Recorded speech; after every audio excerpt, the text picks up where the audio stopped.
Hello everybody, yes, a very good Friday morning to you. This is the Newsroom show. Kendall has just walked in. That's Kendall Mahamati on the sports desk. I was president standing by to bring us, well, an interesting poll today. But before we go there, I want to talk to you about our question of the day. So our question of the day, well, it asks of you, what are your views on Clive Derby-Lewis? Yes, the man who killed Chris Hani, who died without making a full disclosure about the assassination of the great leader. What are your views now that he's passed on? On our Twitter handle, at SABC Newsroom. But as I said, Elvis, we put together a poll that relates to our theme today. It's an interesting one because the interim report on the Commission into Free Education is just been handed in. Yes. Interim report, remember that report is coming out next year. But also what the Pauline de Horta, the statistician general, said that there's too many students in university. Yeah. Now, there's a number of non-performing students also in university. And a question that we pose... It's a big number, isn't it? It's almost half. It's almost half of the university and he says students. there should be 600 students in 600,000. 600,000. And we've got 1 million currently. We're asking the question, should non-performing students be kicked out of university? So let's just get that straight, Alva. So non-performing students, we're talking about students who are failing year after year, staying in university, using the NSFAS money, using the resources and the like. That is our question to you, our viewers, today. Should non-performing students who drain the purse of education, should they be kicked out of university? It's costing the university billions. And of course, we're also talking about students who are not really studying in the direction that the country need their resources. For instance, engineers. We've got a whole lot of students studying social sciences, and we haven't got enough engineers in this country. We need people that can manufacture things, build things, make things happen. Anyhow, that's what we're talking about today. Send us your thoughts on the poll. It's very close at the moment. What do you think? Should we kick students who don't perform, just kick them out of university, or maybe send them elsewhere? Let them learn a trade or something. Yep. Well, that's the poll today. We'll give you the numbers as we update them. But right now, let's take a look at your news headlines.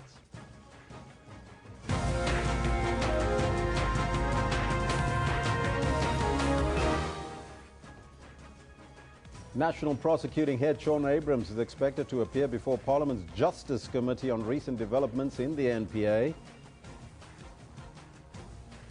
Power utility Eskom is expected to brief the media in response to the State of Capture report also today.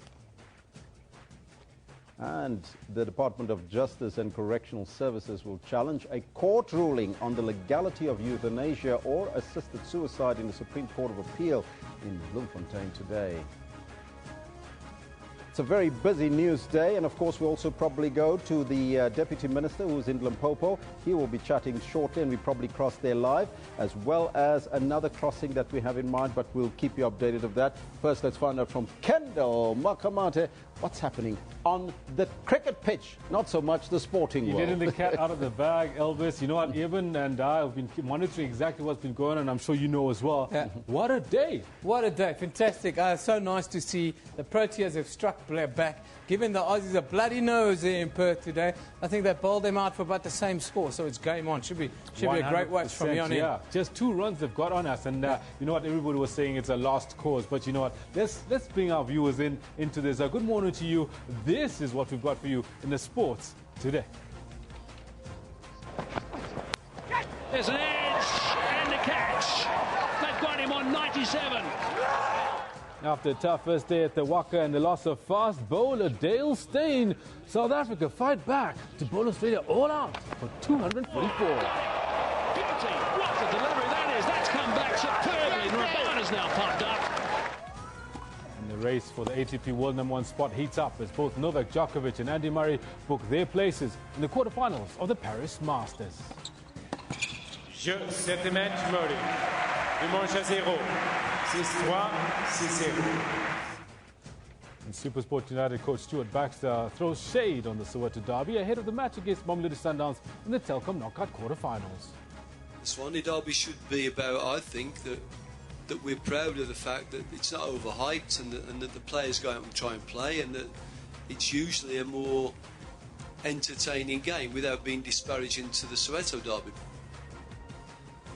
Very interesting. Some interesting words there from a former Kaizer Chiefs coach himself. All of this and more later on at 10:40. For now, it is back to Elvis, who's got the news. Thank you, Kendall. Top story this morning. The head of the National Prosecuting Authority, Shaun Abrahams, is expected to appear before Parliament's Justice Committee today. The committee says that Abrahams owes Parliament an explanation following the dropping of charges against the Finance Minister, Pravin Gordhan. The NPA dropped the charges against Gordhan and 2 other former SARS employees just weeks after announcing that they would be charged with fraud. Abrahams has said repeatedly since then that he has no intention of resigning despite widespread calls for him to do so. The Supreme Court of Appeal in Bloemfontein will hear arguments on the legality of euthanasia or assisted suicide.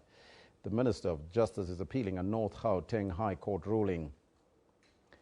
In April last year, Judge Hans Fabricius gave 65-year-old Cape Town advocate Robin Stransom Ford permission to be assisted by a medical doctor in ending his life.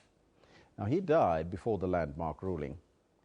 The Department of Justice and Correctional Services says that although the judge ruled that his judgment was case-dependent and not precedent-setting, it has far-reaching implications and it is open to abuse. Meanwhile, SABC News spoke to the Department of Justice and Correctional Services spokesperson about the case's intended arguments.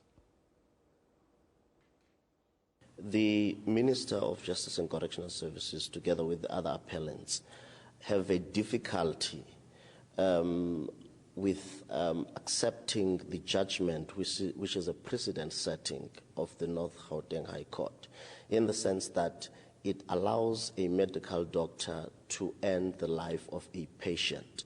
And that has a bearing on the constitutionally entrenched right to life, which is sacrosanct.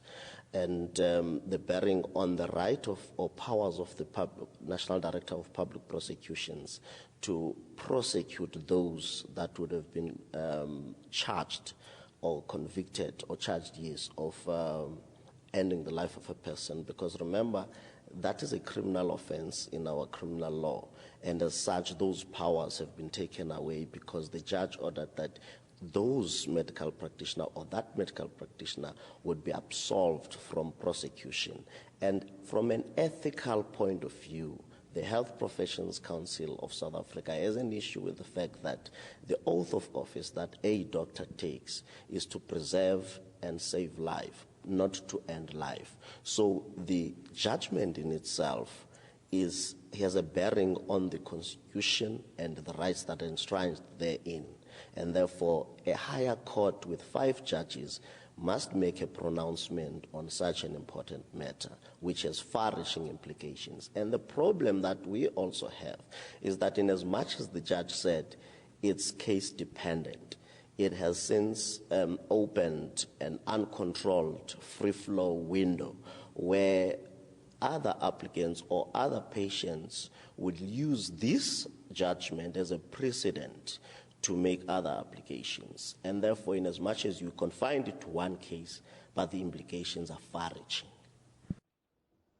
The South African Communist Party has expressed its condolences to the family of Clive Derby-Lewis, who died at the age of 80 yesterday. But the party says it's unfortunate that he died without making a full disclosure about the assassination of its leader, Chris Hani, in 1993. Derby-Lewis supplied the gun that Polish immigrant Janusz Wolusz used to kill Hani. Now, he served more than 20 years in jail before being released on medical parole earlier this year. DA spokesperson on Correctional Services James Self says while the party extends its condolences, the country should not forget to reflect how Derby-Lewis almost plunged the country into civil war. Now, remember that we're asking you, of course, today, what do you make of that situation? You can let us know what's on your mind. We're asking you, Clive Derby-Lewis did die. What are your thoughts now, your views on this issue? On the hashtag, on the Twitter handle at SABC Newsroom, as well as on the Facebook page.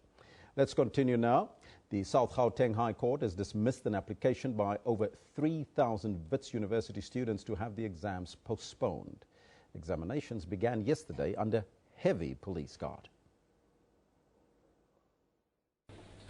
A blow for Vitz University students hoping to have the exams postponed. These considerations lead me unavoidably to conclude that the case that was advanced by the applicants from the bar has not been established. In particular, that no clear right to a final interdict in those terms has been shown. And that meant exams continued unhindered but under heavy security. I can't comment any further on the security arrangements around exams. We can just say that appropriate security is in place to ensure that exams go ahead. Not a conducive environment for some, like first-year BA student Mpumi Malachi, who wrote her sociology exam. There was no coping at all, and I'm very sure that I actually failed that exam. Because first of all, there are bouncers everywhere. The police, who are fully armed with live ammunition, are standing at the door, and they are the ones who actually are invigilating you. So how do you feel comfortable? How do you actually progress and write good examination in such circumstances? While Vitz University maintains its examination schedule will continue as planned, it says students wishing to write deferred exams will need to apply to their faculties. But some students say protests like this will continue for the duration of the exams. Meanwhile, the presidency has confirmed it's received a preliminary report from the Fees Commission this week. The commission was established by President Jacob Zuma to probe the feasibility of free tertiary education. Criselda Lewis, SABC News. Staying with matters education, the presidency says President Jacob Zuma will study the interim report of the Commission into the feasibility of fee-free higher education and training and give direction on the way forward. President Zuma received the interim report yesterday. The president established the commission in January this year, and it is expected to provide its final report in June next year. The commission has come under strong attacks from students who have disrupted some of its public hearings. Critics say the commission is a waste of time and public money and funds. Violent protest over calls for free tertiary education have forced some universities to close their campuses. Meanwhile, it has been revealed that the low number of students passing through the university system is clogging and costing universities millions. Stats SA released the financial statistics of higher education institutions report for 2015 in Pretoria last month.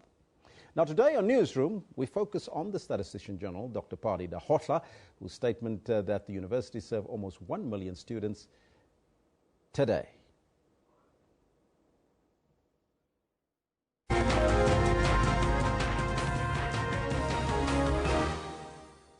Statistics South Africa says the low number of students passing through the university systems is clogging and costing the universities millions. Statistician General Dr. Pali Lahotla says that universities serve almost 1 million students, but the figure should be closer to about 600,000. Lahotla revealed this during the release of the Financial Statistics of Higher Education Institutions report for 2015 in Pretoria last month. The Statistician General further said that while there has been a steady increase in the number of enrollments over the last decade, there are not nearly enough graduates leaving the system. Lahotla took into account several factors causing what he refers to as congestion in the system and says that the low throughput is contributing to the high cost of tertiary education. Now, to tell us more about the report via Skype is the Statistician General, Dr. Padi Lahotla. Doctor, very good morning to you and welcome. Morning to you and morning, listeners. Just taking us through the concept of clogging, Doctor, and explain that to us, what you actually mean. I mean, in the last year, 2015, there could have been around 170,000 intake into university at first year, and our universities take 3 years to complete a junior degree. Add to that about 60,000 PhD and master's students. Then the system must be having around 580,000. Add another 20,000 and that would be 600,000. But our system has 1 million students. So it means that the system is clogged and constipated by about 400, in addition of 400,000 students who do not finish in record time. So that in itself constitutes about 40% to the cost of education or to the numbers that are flowing in the system. If you were to take out, and we probably would be moved faster in our education system. But having said that, if the high school were productive and allowing more students to come through, then South Africa would be the worst crisis now. That's the difficulty that I think we are seeing, that we shouldn't even think about the million that are there, but we should think about if the system was working well at high school, where would we be now? Because I assume that if people pass matric, they are ready to go into university, and indeed they should be. If it were not for reasons of, say, finance and the like and other things, or the universities having too many students at their heads and they are not able to process them. But if the high schools were being productive, then we would have a more serious problem. My view is this, that we should be asking ourselves, what should the throughput from high school be, both into tertiary, both TVET and the university? And if we were to ask that question, we would see the deeper crisis of what we have at university. Now, or at tertiary. Doctor, so what is the solution? Because it seems that it is a problem, and the contributing factors to this clogging, though.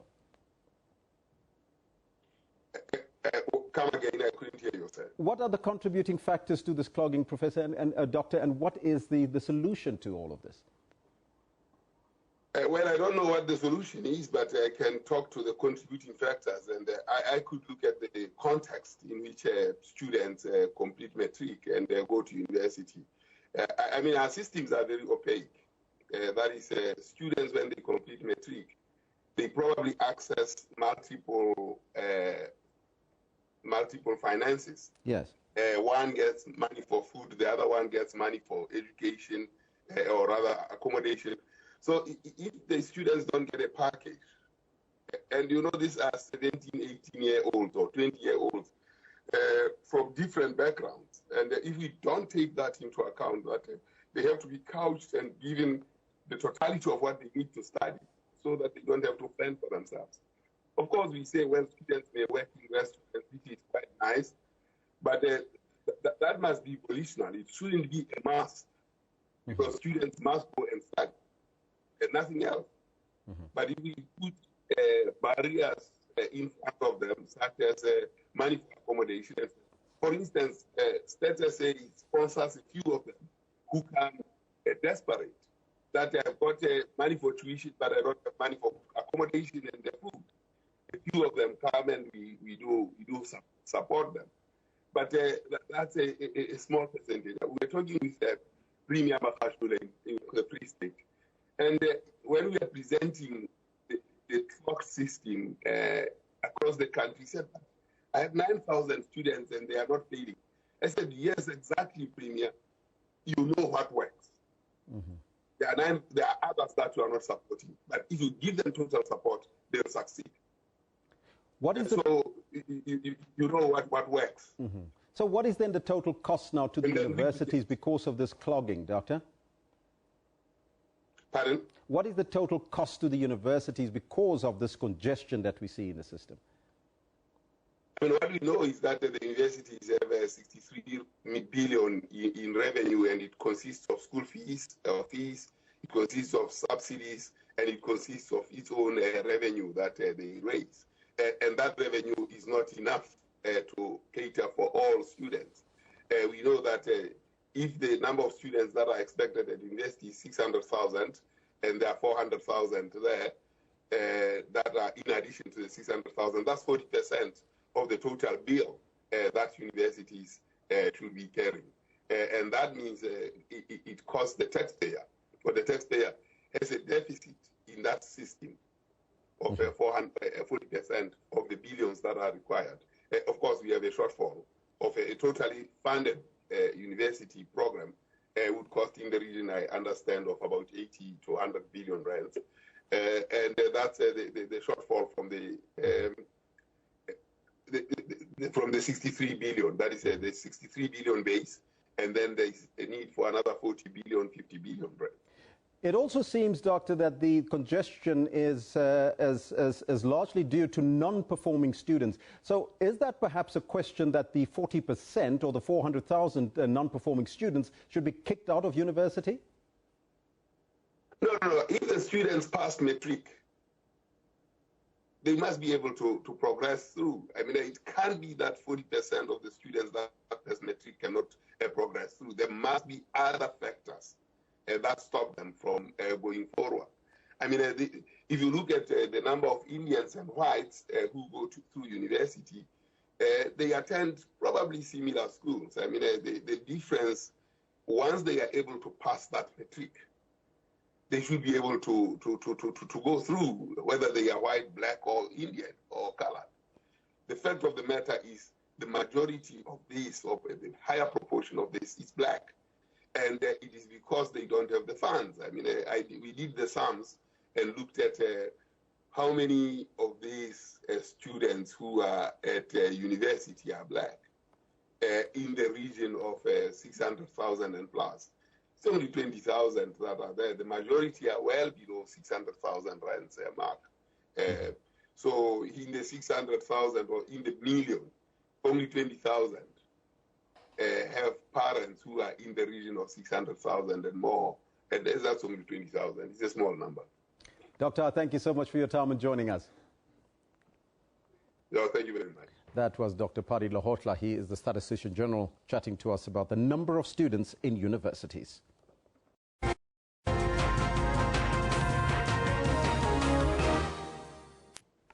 Yeah, Elvis recorded that interview a little bit earlier. Of course, Paddy Lahotla, he is in Kuala Lumpur in Malaysia right now and, well, was courteous enough to extend us that interview via Skype. Of course, we're running a poll with regards to this clogging of the system. Can you believe 1 million students in South Africa, 400,000 of them are not performing? They're hanging around, using the universities, using NSFAS money. We're asking you, should non-performing students then be kicked out of university in order to unclog the system? We've got 132 votes in. It's very close. 52% say yes, kick them out. 48% say no. That's where that stands. Of course, yesterday we asked you, a question. What was your reaction to the State of Capture report? Now, we've had lots and lots. We've had to take a few. I think we've got 4 or 5 that we're going to have a look at. But keep your questions coming. Ndlatu Khambula says, Newsroom, the report is full of hearsay and is one-sided. Amnazo says, Newsroom, on the question of intent is not clear, but somehow verifies the public knowledge of wrongdoing. Points out. Ankabut Al-Kabir Al-Bakir says, the report on state capture was carried out and compiled in a tabloid fashion, i.e. glorified gossip with sensational stories. Interesting take there. Simo Njoko says, Newsroom, hey, the allegations are so serious, but we need to be careful. Not everything looks like water is water.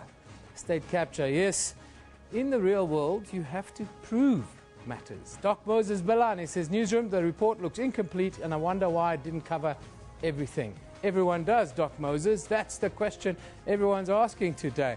Is this a complete piece of work? Most of you don't think so. Now, let's just take a quick look at our picture of the day. This one comes from Kim Heller, and it's captioned, Assassin Clive Derby-Lewis is dead.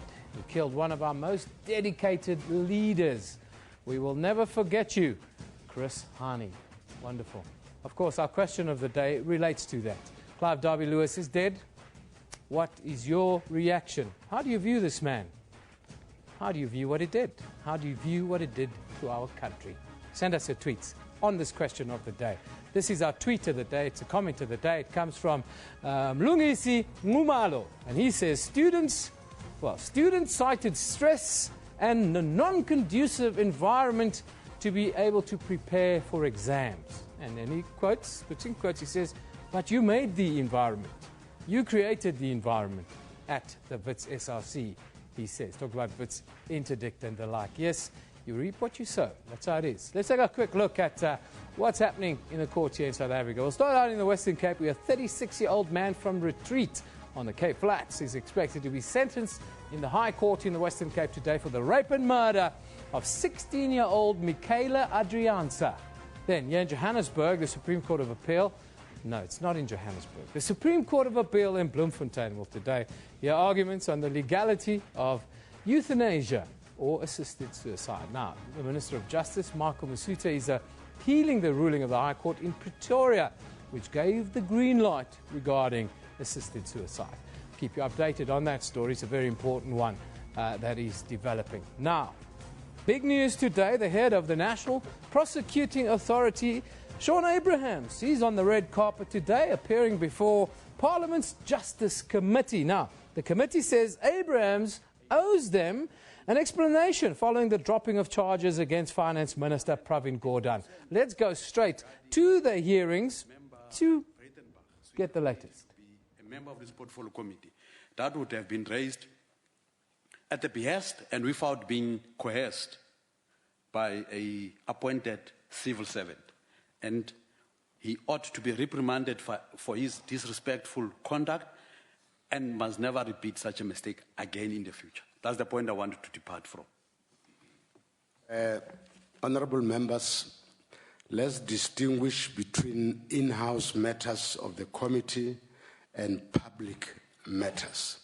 The people of South Africa today wants to hear Advocate Sean Abrahams accounting for the activities of his office regarding the charges against the minister and his colleagues and the withdrawal of those charges. So let's focus on those matters. And I want to, Honourable Short. No, not to labour issues further. I liked the word that you've just used, accounting, because I was slightly perturbed at the beginning when you indicated this would be an open briefing. And whilst it is a briefing, we're appreciative that Advocate Abrahams has already had a press briefing where he has indicated exactly what the reasoning was for his decision. This is a session of being accountable to Parliament. In terms of Section 35 of the NPA Act, we know the accountability-ness of the NPA to Parliament. So whilst it does take the form of initially a briefing, it's obviously us holding the NPA accountable in terms of both the Constitution and the NPA Act for decisions that it has taken. Thank you, Chair. Honourable Doctor there.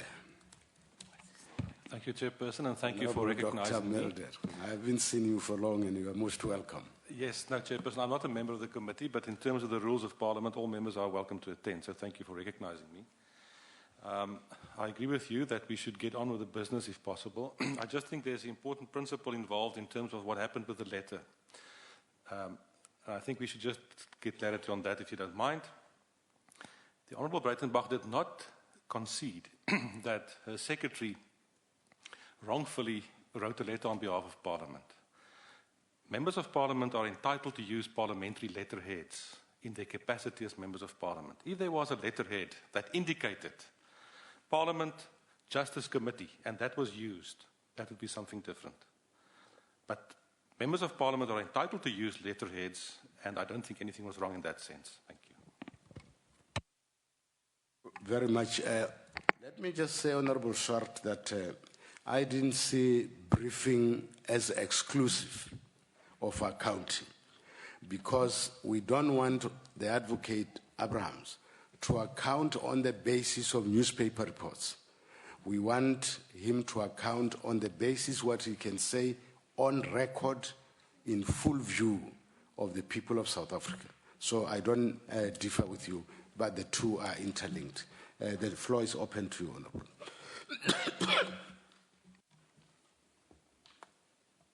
Good morning, Honourable Chairperson, Honourable members of the committee. And let's just also agree that whether or not you agree with any statement he makes, there will be time for you to deal with that. So I'm not going to allow interruptions. I want the people of South Africa to hear for themselves so that they can also evaluate our contributions independently. Chairperson, I'm sorry to intervene. I just want There was a request in terms of procedure that you did not give a ruling on. There was a request that the presentation or the input by the director should be under oath. There was such a request just now, and I think you should just deal with that before we proceed. We have not done that before, and we are not going to create a new rule now. I am going to allow Advocate Shona Abrahams to proceed. Good morning, Honourable Chairperson.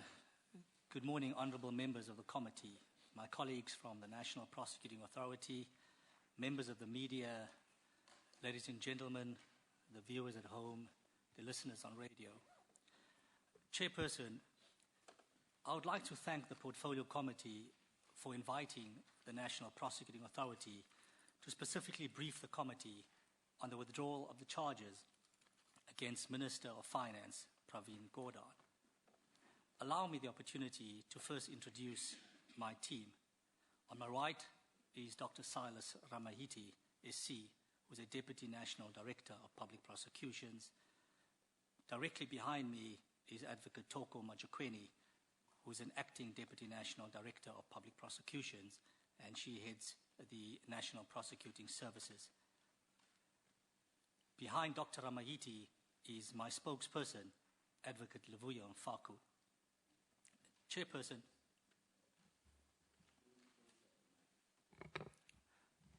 would that suffice? Thank you.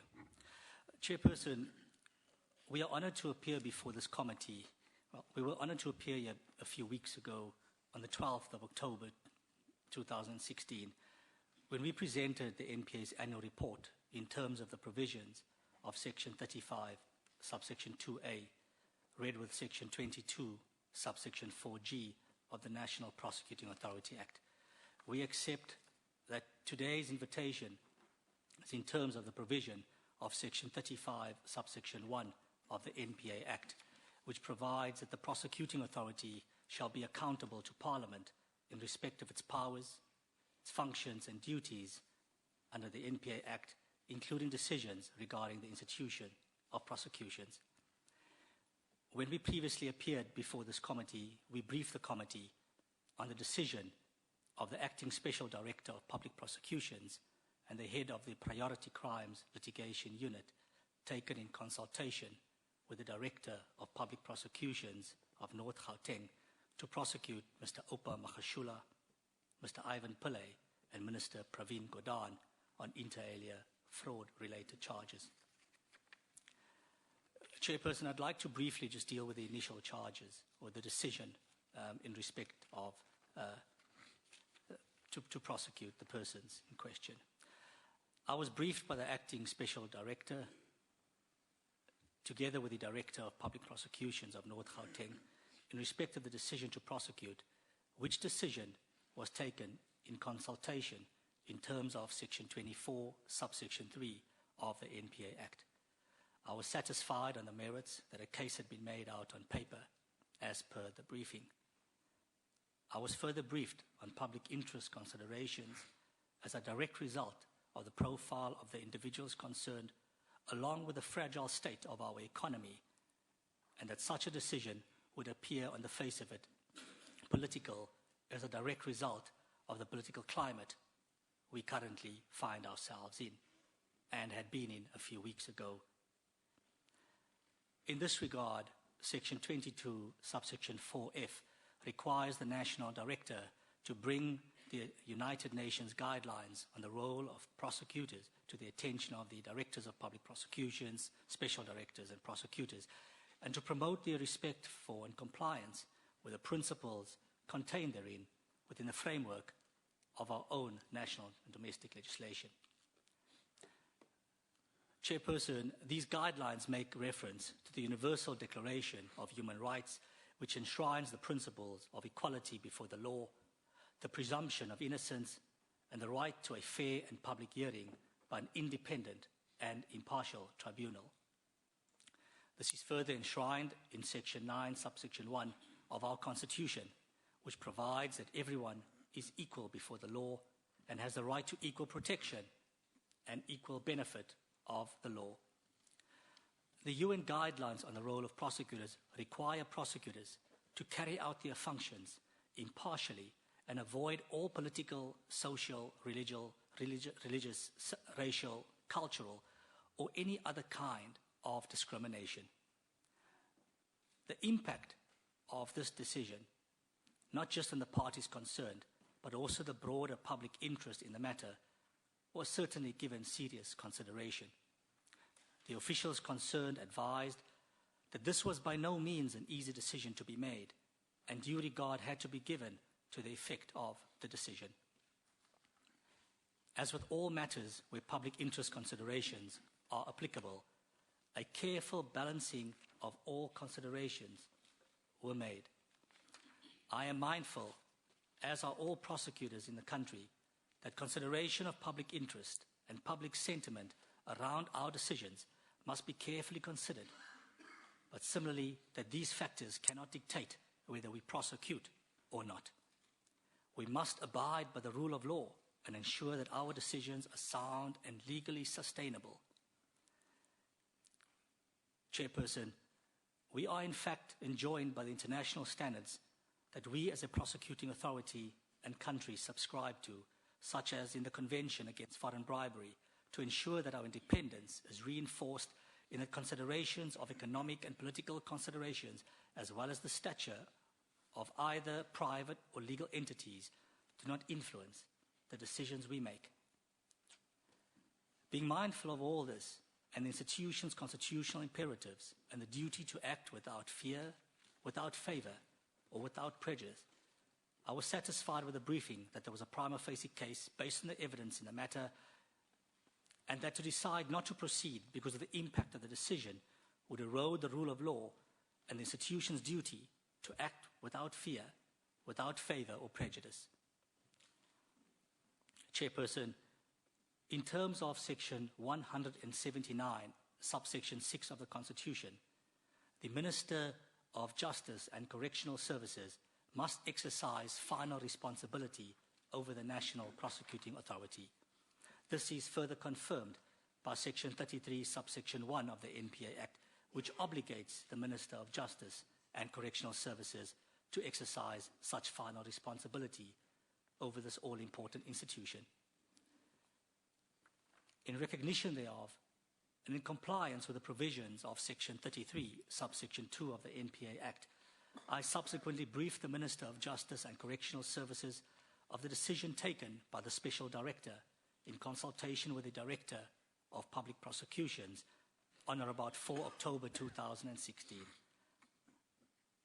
I did not seek the Minister's permission for the prosecutors to proceed with the matter. At the conclusion of the briefing, I requested the Minister to brief the President. I had done so because this matter had a large public interest.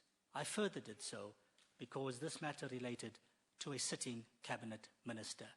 I have done this in previous occasions. A typical example is when the ambassador or the former ambassador or High Commissioner to Australia, Mr. Spoo Ndebele, was facing charges of inter alia corruption. Similarly, in that matter, and it's not unusual to do so, I briefed the Minister of Justice and requested the Minister to brief the President. So this certainly was not an unusual situation. Chairperson, I believe the Minister briefed the President during the latter part of that week or the weekend. Allegations have been leveled that I discussed this matter with the President at a meeting held during the afternoon on Monday, 10 October 2016 at Luthuli House. Chairperson, that is completely incorrect. The Minister had briefed the President long before this meeting. During the afternoon of 10 October 2016, I received a call from the Minister of Justice and Correctional Services, who invited me to attend an urgent meeting around the violence that had erupted as a direct result of the Fees Must Fall campaign at institutions of higher learning. I recall buses were burning, streets were barricaded, Shops were being looted. Buildings and vehicles were being vandalized. People were being assaulted. It was almost a complete state of anarchy. According to the minister, the president had called for an urgent meeting with the ministers of the security cluster. My understanding was that the president was leaving the country later that day during the early evening, and the meeting could not be rescheduled. The president did not invite me to this meeting.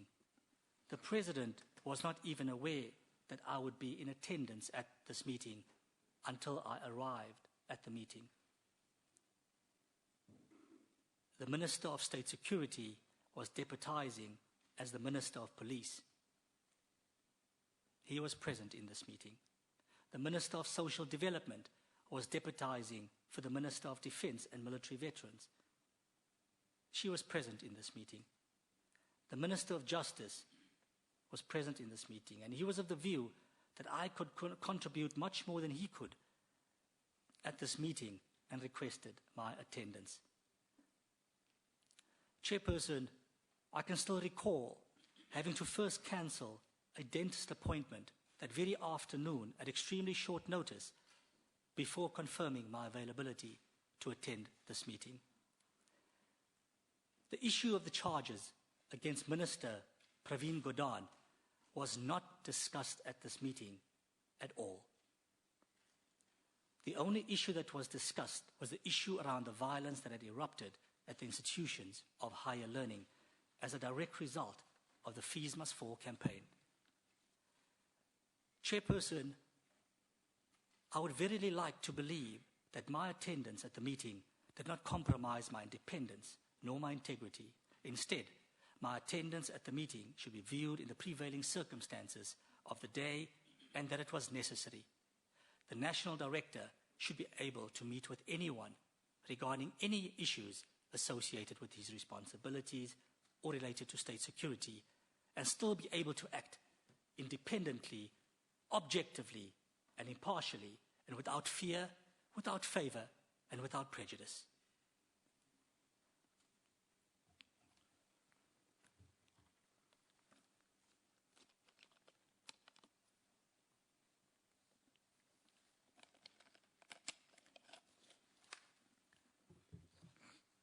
Chairperson,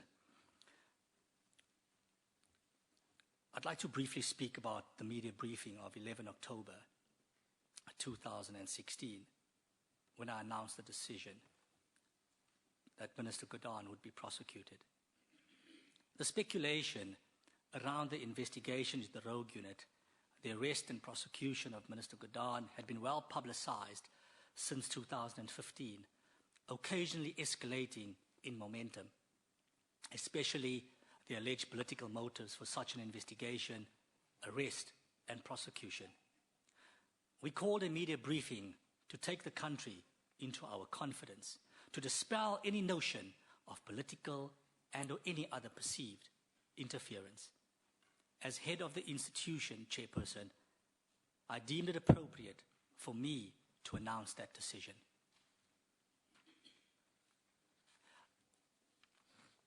Chairperson, it is now common cause that I review the decision in terms of Section 179, subsection 5D of the Constitution, which decision I announced on 31 October 2016.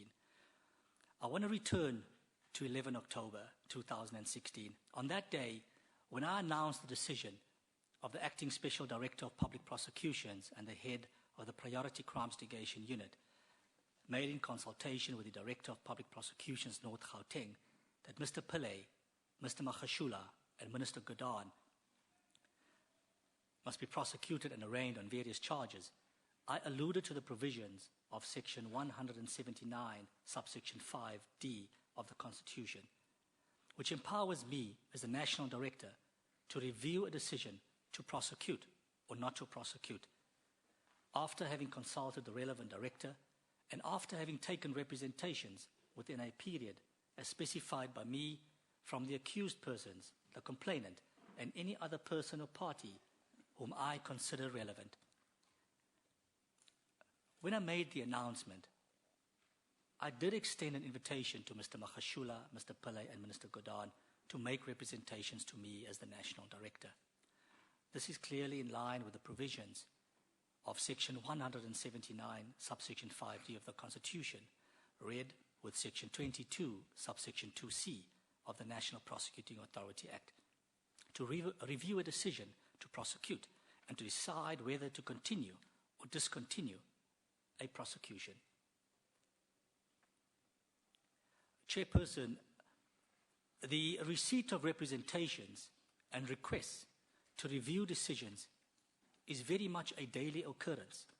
The NPA receives representations from accused persons and or their legal representatives in respect of matters, both in the lower courts and in the high courts, which are submitted either directly to prosecutors, control prosecutors, senior public prosecutors, chief prosecutors, the officers of the directors of public prosecutions, the officers of special directors of public prosecution.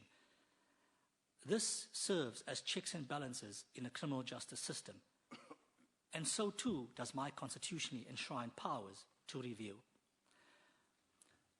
Chairperson, since my appointment in June 2015, I have reviewed numerous cases. I have overruled the original decisions of directors of public prosecutions and or special directors to prosecute or to discontinue prosecutions in approximately 16 matters. I have also agreed with the original decisions of directors of public prosecutions and or special directors in approximately 94 matters. Typical examples of such cases include members of parliament, such as Tony Ngeni's driving under the influence charges, in which I agreed that the prosecution must continue after being requested to review the matter. Similarly, in the matter of Faiz Jacobs here in the Western Cape, I also agreed with the original decision of the Director of Public Prosecutions that the prosecution must continue. However, in the matter of Pandey and Madu down in KwaZulu-Natal, I disagreed with the decision of the Director of Public Prosecution, and I have subsequently directed that Mr. Pandey and Colonel Madu be prosecuted. I verily believe that there's a general public misconception as to what my role really is as the National Director, and there's no full appreciation of the structure of the National Prosecuting Authority. Whilst I have the power to institute a prosecution, I would only do so in very rare instances. This matter was certainly not one of those very rare instances. Thus, Chairperson, if I made a decision to prosecute, I would not be competent to review my own decision in terms of both the Constitution or the NPA Act. I am vested with and retain the power to review a decision to prosecute after complying with the provisions of the Constitution and the NPA Act, as I've already alluded to. Hence my invitation to make representations if the accused in that matter, as they were at the time, had wished to do so.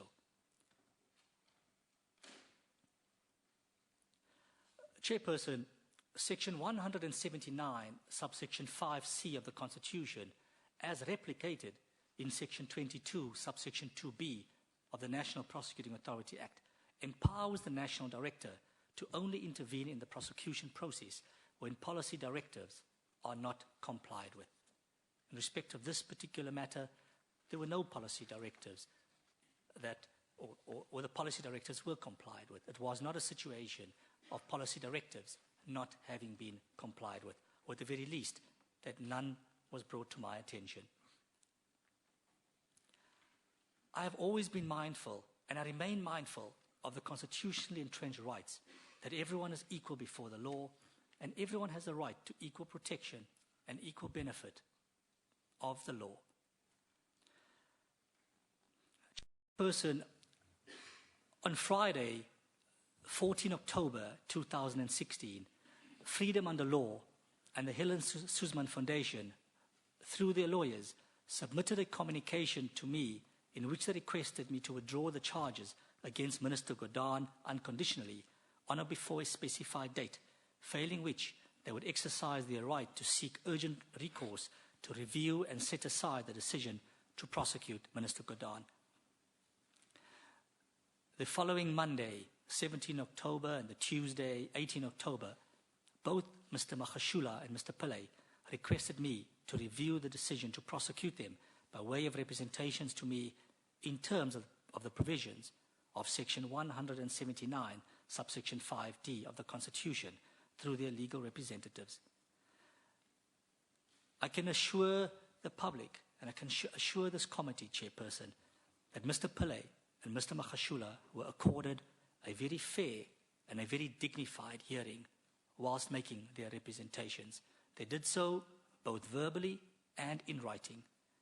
This much has been confirmed by their respective legal teams that represented them during the submission of the representations. I obtained the views of the prosecuting team and the acting special director prior to reviewing the matter. I also extended an invitation to the Commissioner of SARS, being the complainant in the matter, and to the head of the Hawks as the investigating authority to submit representations to me. Both parties elected not to make any further submissions. As a result of the representations and submissions received, I directed further investigations into the matter. The outcome of these investigations ultimately informed my decision. The Hawks, however, did write to me at the 11th hour during the late afternoon of 30 October 2016 to request me not to withdraw the charges. The head of the Hawks had learned through the media that I may overrule the decision to prosecute. The further correspondence from the Hawks did in any event not take the matter any further.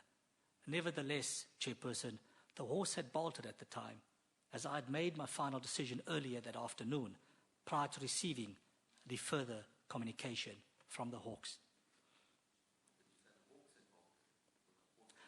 The horse.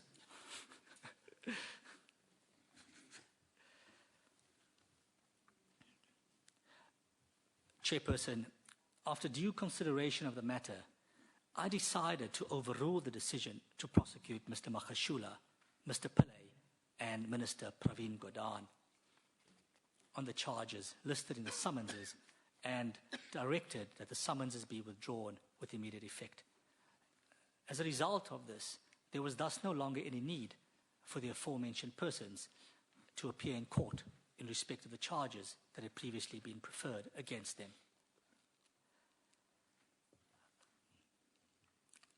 Again, after reviewing the matter and before announcing it, I briefed the Minister of Justice and Correctional Services in giving effect to the provisions of Section 33 of the NPA Act and Section 179, subsection 6 of the Constitution. I once again further requested the Minister to inform the President of my review decision. I once again did so on the same grounds as previously stated. Chairperson, on 1 November 2016, I received a letter from the Chairperson of the General Council of the Bar, Ngalwana SC, to which he attached a letter of complaint against me from the Secretary General of the Economic Freedom Fighters, the EFF, which letter requests the GCB to disbar me. The EFF raised 5 allegations against me in their letter to the GCB. They firstly allege an improper meeting at the headquarters of the ruling political party in reference to the meeting at the Thule House on 10 October 2016. Secondly, they allege the use of an act which is inconsistent with the Constitution. This is with specific reference to the charges preferred against their leader for allegedly contravening the Rioters Assemblies Act 17 of 1956. Thirdly, Chairperson, they allege interference with the administrative powers vested in accounting officers and executive authorities. And this is with specific reference to the charges preferred against Minister Godhan. Fourthly, the EFF allege an improper meeting with an accused person, and this is in reference to the meeting at the Thule House with President Zuma and ministers of the security cluster on 10 October 2016. Lastly, Chairperson, the EFF alleged discussions with ministers in matters where the NPA will probably have to make a decision as being inappropriate. Again, in reference to the meeting at the Thule House in respect to the violence associated with the Fees Must Fall campaign. The EFF concluded their letter by informing the GCB that it reserves its right to pursue the matter to the courts should the GCP not act against me. Chairperson, I am aware of a further complaint. It's a well-publicized complaint by Mr. Matthews Poza, a lawyer, a politician, and the former Treasurer General of the African National Congress. Mr. Poza has purportedly laid a complaint against me at the GCB. I am, however, yet to hear from the GCB in respect of this particular complaint. I have learned of this complaint through the media. Chairperson, on the very same day of 1 November 2016, Freedom Under Law and the Helen Suzman Foundation, once again through their lawyers, wrote President Zuma requesting the President to provisionally suspend Dr. Pretorius SC, Advocate Mzanyati, and I by 7 November 2016. This is this coming Monday. Pending inquiries into our fitness to hold office in terms of Section 12, subsection 6A of the National Prosecuting Authority Act, failure which they endeavour to exercise their rights on an urgent basis. Freedom Under Law and the Helen Suzman Foundation have further invited Dr. Pretorius and I to resign from our positions without any further delay. They direct no such request in respect of Advocate Mzanyati. Chairperson, the above matters and potential pending litigation somewhat limits our ability to engage more fully with the committee on these matters. We once again thank you for the opportunity for inviting us to present on this matter today. We will continue to exercise our functions without fear, favour or prejudice, irrespective of the station in life of any person and or entity. We will continue to consider the interests of the community, but will not give heed to the wishes of the community. We will continue to uphold the independence and impartiality of the prosecuting authority and prosecutors generally, which is legally and constitutionally entrenched. In this regard, the NPA Act inter alia provides that a member of the prosecuting authority shall serve impartially and exercise, carry out, or perform his or her powers, duties, and functions in good faith and without fear, favour, or prejudice, and subject only to the Constitution and the law. I would do well, Chairperson, to close off and briefly touch on the decision of the High Court in Pretoria in the matter of State versus Yengeni, 2006, Volume 1, SACR 405T, at paragraph 51 and 52, with specific reference to the impartiality and esteem of the office of the prosecutor. The Constitution guarantees the professional independence of the National Director of Public Prosecutions and every professional member of his staff, with the obvious aim of ensuring their freedom from any interference in their functions by the powerful, the well-connected, the rich, and the peddlers of political influence. The untrammeled exercise of their powers in a spirit of professional independence is vital to the functioning of the legal system. The independence of the judiciary is directly related to and depends upon the independence of the legal professions and of the National Director of Public Prosecutions. Undermining this freedom from outside influence would lead to the entire legal process, including the functioning of the judiciary, being held hostage to those interests that might be threatened by a fearless, committed, and independent search for the truth. Chairperson, I have not been captured by anyone, nor has the National Prosecuting Authority been captured by anyone. I thank you. Thank you, Advocate Abrahams and honorable members.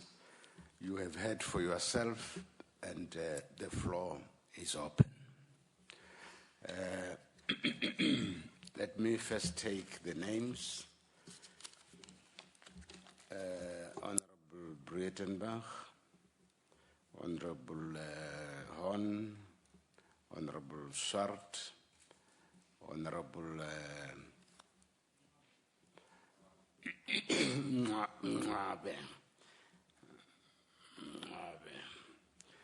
I've lost one or two teeth, so I can't pronounce. Honorable Dr. Melda.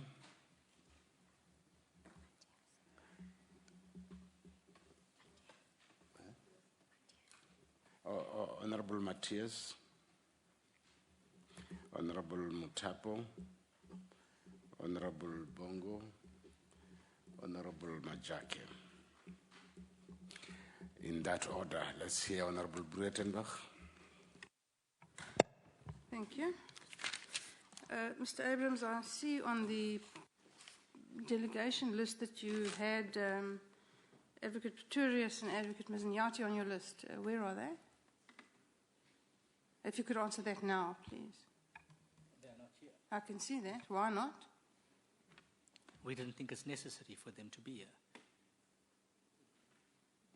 I have two of my deputy nationals that are present. I have my spokesperson that is present. As far as I'm aware, Dr. Ramaite and Advocate Majakweni were not directly involved in this matter. Is that correct? Ms. Breitenbach, I was invited by the Portfolio Committee to address the committee on a specific issue. I've requested two of my deputy nationals to accompany me to this briefing. I initially thought of coming alone, but I decided to request two of my deputy nationals to accompany me. The prerogative as to who I would like to accompany me to such a briefing resides with me. Are you finished? Are you done? Is that your answer? Can you tell me then how their names got on the list? Who did we put them on? Is it a mistake? Bongo. Yeah, thank you very much, Chair.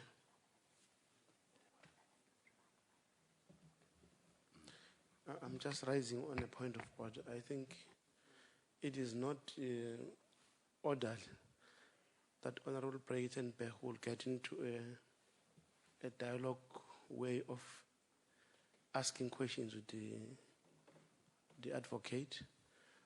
I'm actually suggesting that if there are a set of questions, you must put the questions and they be answered. But we're not in a court of law where we'll have to pose the question in a manner that she's posing these questions. Also, with respect, Honorable Breitenbach, should we use this forum to discuss the right to constitute a delegation, which is something that we invited the office to appear before us, led by the national director, and who he brings with.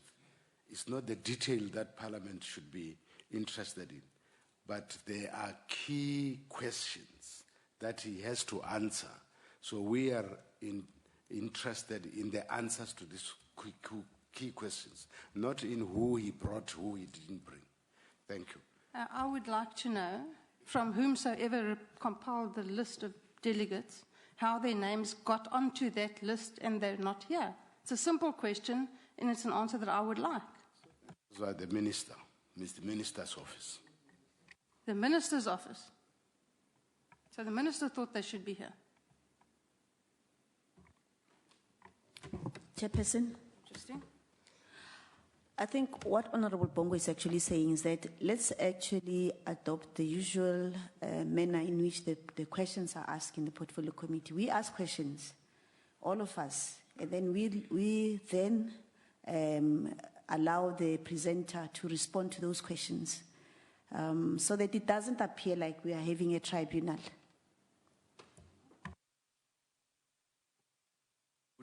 questions and not prescribe how the office should have compiled the report, because that is the names, because that is water under the bridge. It's not taking us forward. Here we want answers to the pertinent questions. Honorable Hon. Yes, Chair, I just want to address you on the issue raised by the honourable members of the ANC that we should have this as a stale question and answer session. As a matter of fact, there's good precedent within this committee for follow-up questions.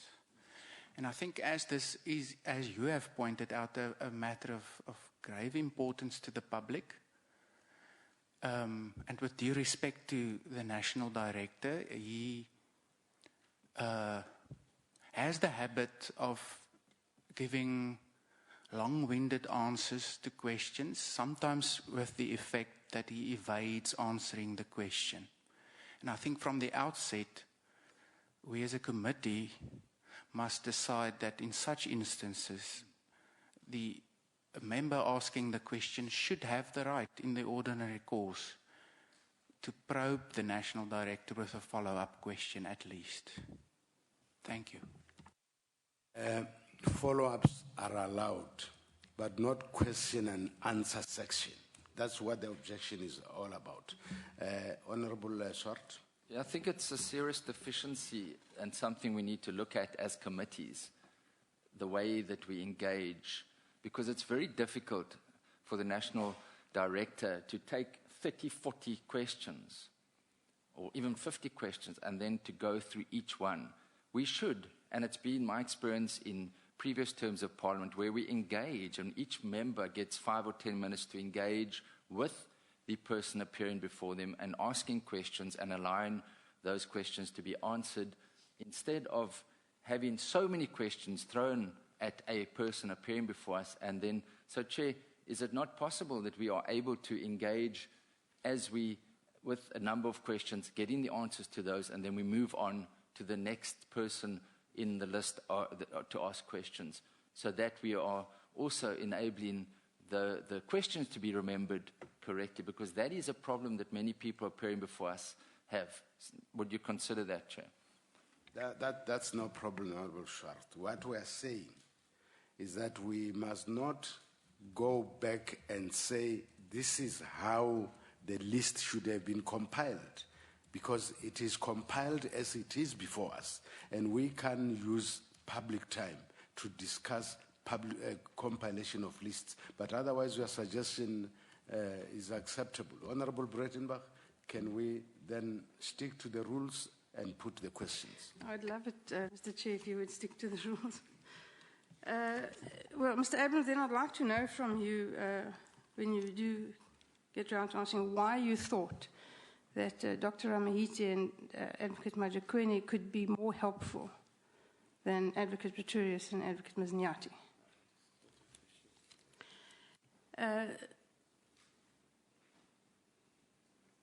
I'm told that the attorneys of Minister Gordhan, in fact, prior to the announcement of the charges, made representations to Mr. Pretorius.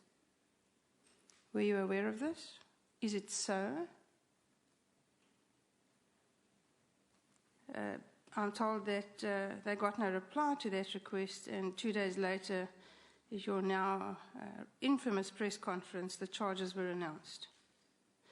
So in conjunction with that question, I'd like to know why it was so important to announce those charges at the precise time that you did.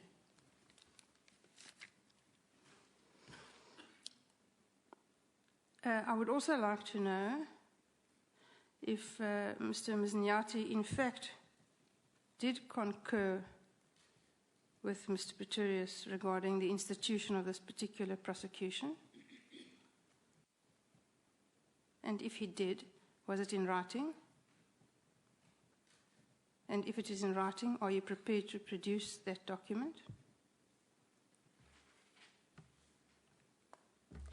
And while we're on the topic of concurring, because it revolves around the same section, did Mr. Mznyati concur with the prosecution of Mr. McBride one that was so ignominiously withdrawn a couple of days ago because no witnesses arrived at court. And similarly, did Mr. Chauke agree to the prosecution of Sabia, where there was no possibility of a successful prosecution?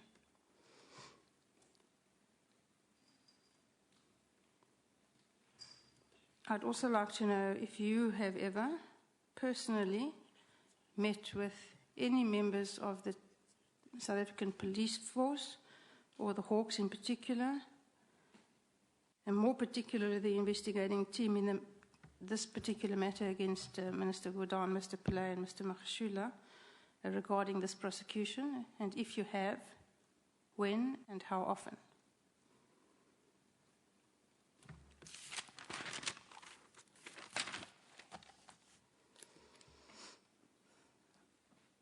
You have stated publicly that you did not apply your mind to this particular matter and that you had seen no documents with regard to it, and you did not seek to do so. For this, I'm relying on press reports, so if I'm wrong, please feel free to tell me. You told this committee at your last appearance that you raised the issue of public interest with the prosecution team, and you applied your mind. Is it so that you applied your mind to the issue of public interest, or did you apply your mind to the facts?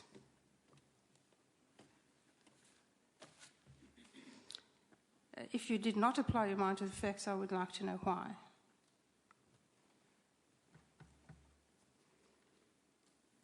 At your press conference, the first one, where you announced the charges, you said that you had decided inter alia that the Minister of Finance must be charged with fraud and of theft. If that came across as an incorrect emphasis, then please point that out to me.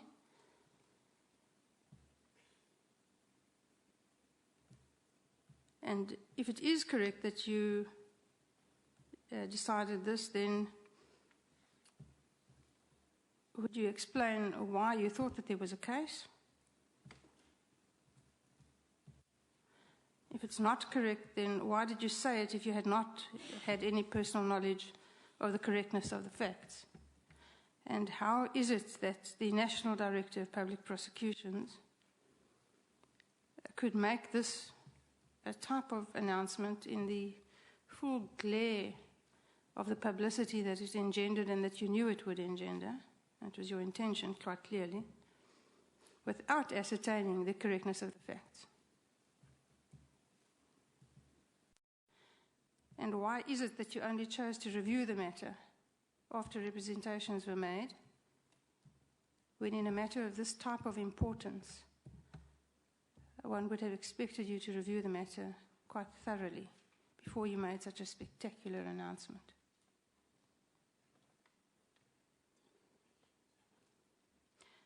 And when you answer that question, please bear in mind that the other members of the committee may not be quite so familiar with the manner in which the NPA functions. I, however, am not at that disadvantage.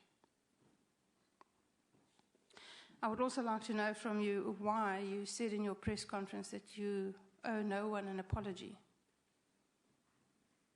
Do you have any grasp of the consequences of your actions? Do you understand that 50 billion rand was knocked out of our economy as a result of this blunder? Do you have any conception of the kind of stress, discomfort, and personal agonizing that you put Mr. Pillay, Mr. Magashula, and Mr. Gordhan through? And how is it possible that you don't think you owe anyone an apology, just as a matter of common decency? I have many more questions, Mr. Chair, but I'll give other people a chance, and if we get a second round, I'll come back to them. Thank you. Members of this committee know how state institutions function, including the NPA. So I'm not going to allow you to teach the members on how the NPA operates. Just answer the questions.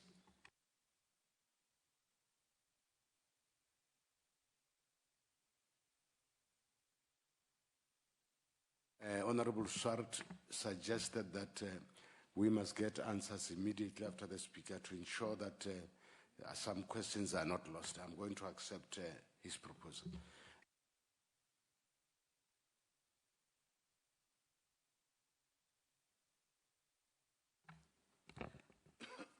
I think before I start responding to these specific questions, I just want to raise an issue, and maybe we can see clarity on it. Before I respond to these questions, Chairperson, I just want to see clarity.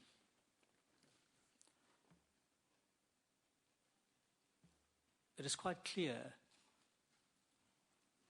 that there will be potential litigation against me and members of the NPA in respect of this matter, particularly by the General Counsel of the Bar, as a result of the complaint laid by the Economic Freedom Front. Secondly, as a result... Honourable Chair, on a point of order. There's nothing called Economic Freedom Front. Can the advocate be corrected? Yes. Honorable Matthias. You ought to be corrected. Freedom of speech lies at the heart of our democracy. And if we are going to limit the freedom of officials who we have invited to come and speak and prescribe what they say, not say, I think we are going to have problems. Honorable... Chairperson, maybe you misunderstood. There are two parties here. One is called the Freedom Front, and one is called Economic Freedom Fighters. Now, we are also for economic freedom, but there are no such thing as Economic Freedom Front. So it's just a mistake in terms of the name. There's no complaint by such an entity. The name. Okay, no, I think that's noted and observed. So you retract your reprimand on me? Yeah, you see, if you don't speak close to the mic, you disadvantage me. So now I see what you are saying. I accept that.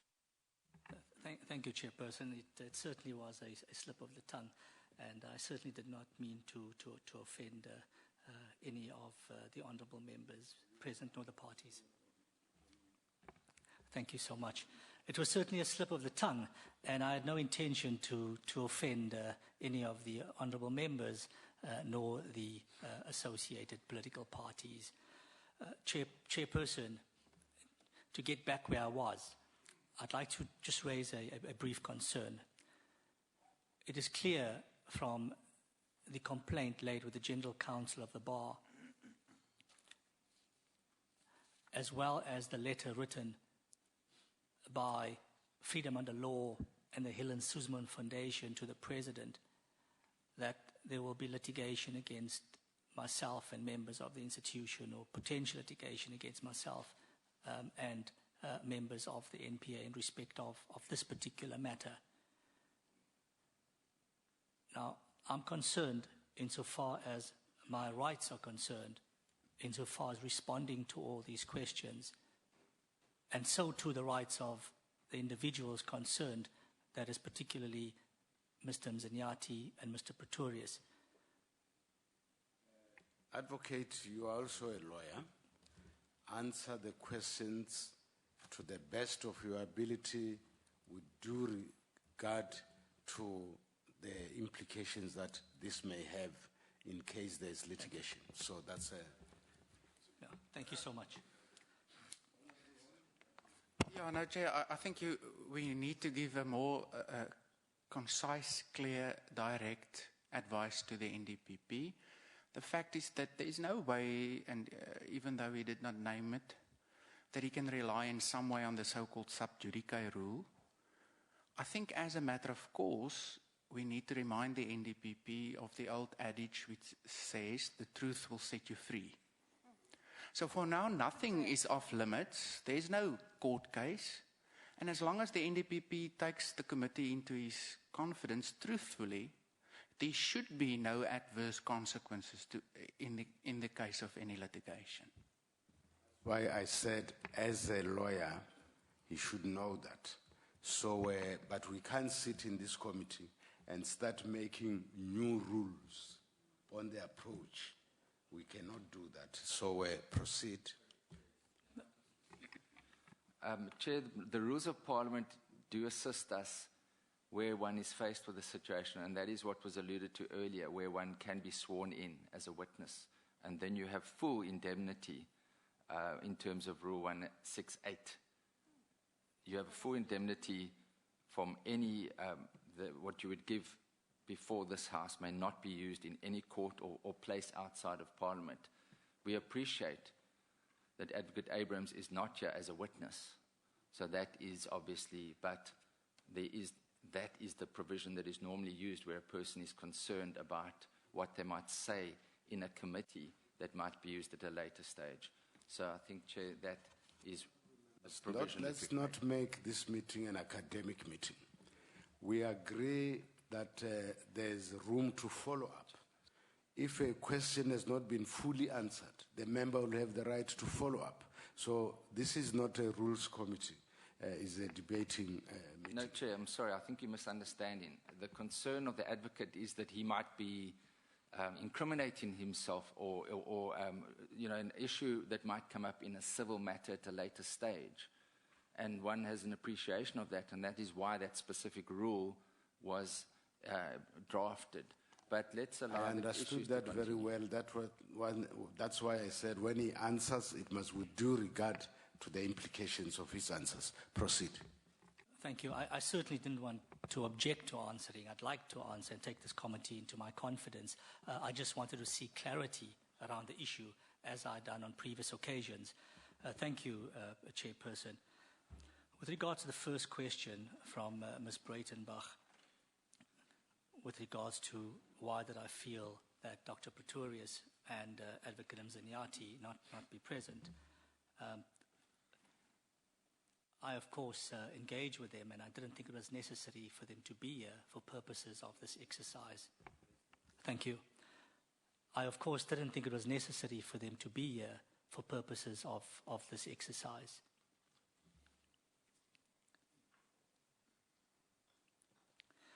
The question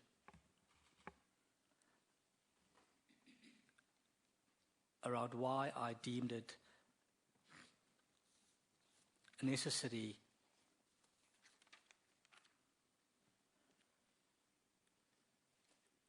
to look at the matter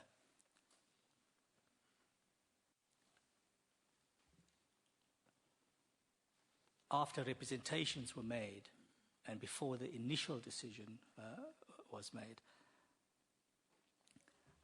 The prerogative of deciding on a matter to prosecute that is with the Priority Crimes Litigation Unit lies with that office, and that decision needs to be made in consultation with the Director of Public Prosecutions in terms of Section 24, subsection 3 of the NPA Act. Now, once that decision had been made, as is prescribed in terms of the NPA Act, my powers come into play on two fronts. Firstly, the power of review, which I outlined earlier on during my briefing. And secondly, where policy directives had not been adhered to. Now, when I made my briefing earlier on, I said that nothing had been brought to my attention that policy directives had not been adhered to, so there's no need for me to intervene in the matter. And secondly, it's only proper that I can only intervene in a matter when I review it.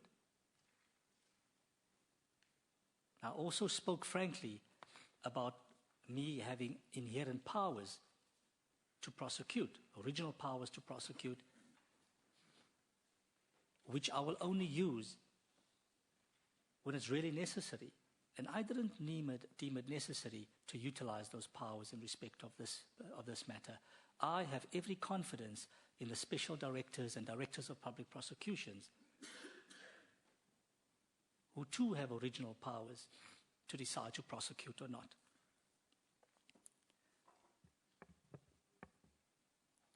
On the question, why was it necessary to announce the charges at the time that I did?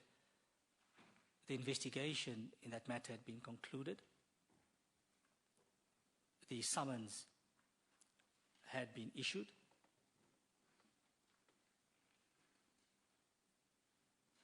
And I deemed it necessary to announce the charges because it was an important matter.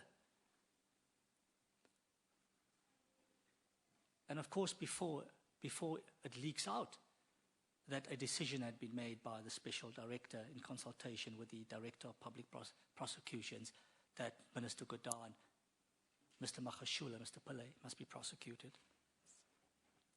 On the question, why did Mr. Mzanyati, well, whether Mr. Mzanyati concurred, he did concur. Did he do so in writing? And am I prepared to produce the document? I am prepared to produce any document in any court or legal forum if I need to produce a document.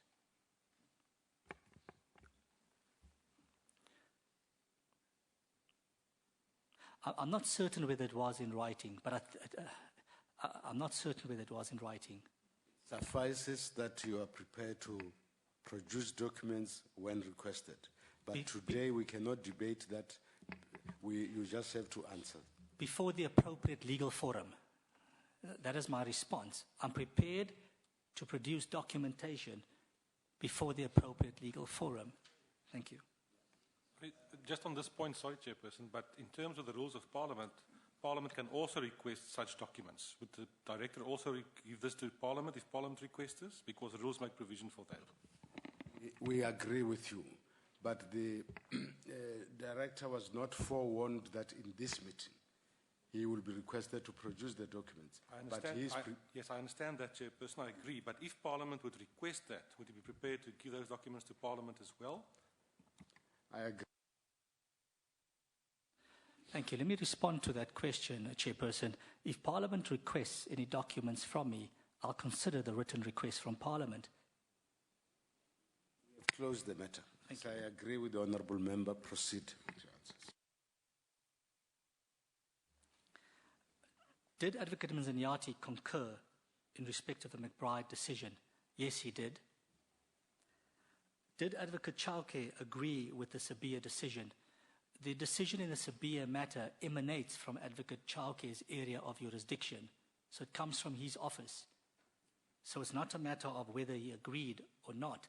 It's a matter that resonated in his office, and his office made the decision to prosecute.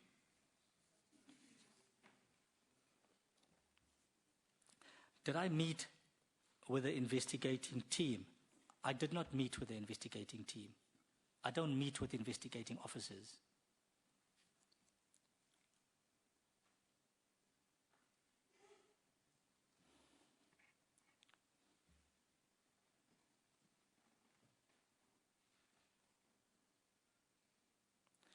On the question of me having said publicly that I applied my mind I think there was a bit of your question wasn't quite clear, whether I applied my mind to the facts or public interest. When the briefing was made to me, I was briefed on the facts, so too was I briefed on public interest. I was satisfied on the facts, on the merits of the matter, that there was a case. Similarly, the issue of public interest was interrogated, and I've addressed that quite comprehensively in my presentation earlier on in respect of public interest.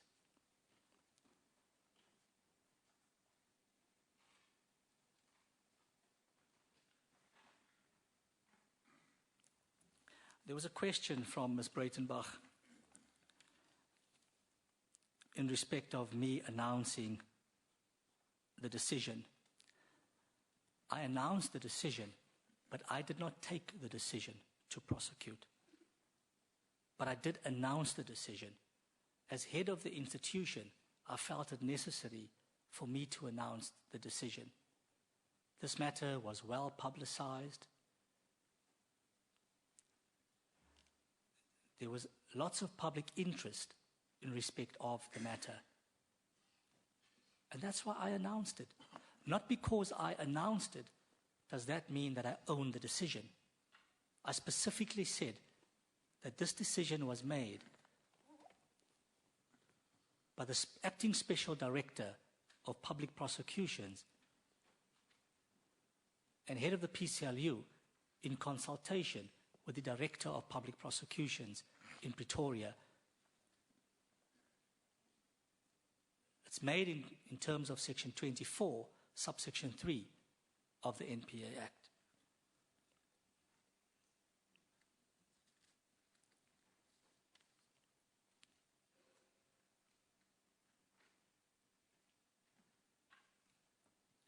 The question, why was it necessary to review the matter after receiving representations?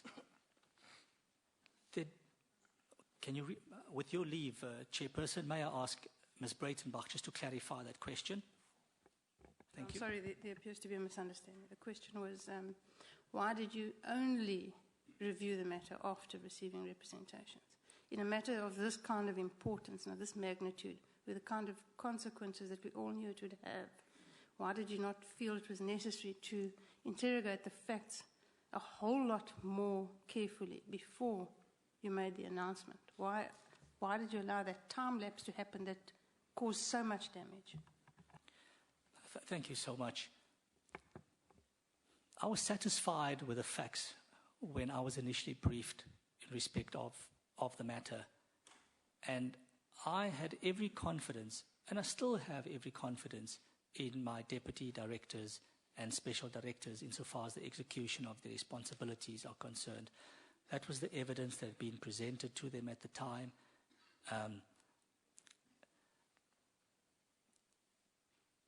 I didn't deem it necessary to interfere in the prosecution process at the time. The issue of the representations, why I decided to only review the matter then, the decision had been made a few days. Allow me to finish. The decision was announced on the 11th. On the 14th, I received representations, or more a letter from Freedom Under Law and the Helen Suzman Foundation requesting me to withdraw the charges against Minister Godhan. The Monday and the Tuesday, well, Monday's exactly a week later, I received representations from Mr. Pillay and Mr. Mahashula's legal representatives. As a result of these representations, I immediately directed further investigation into the matter. And once I was satisfied that the issues that had been raised in the representations and the submissions made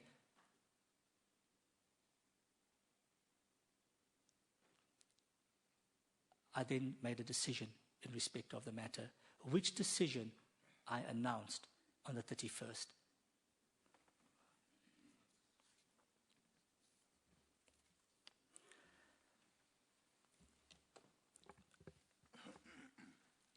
The question of apology.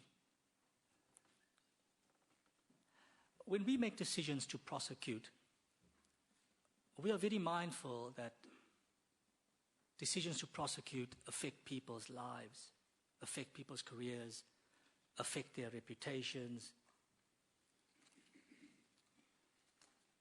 and has major repercussions, not only for the people concerned,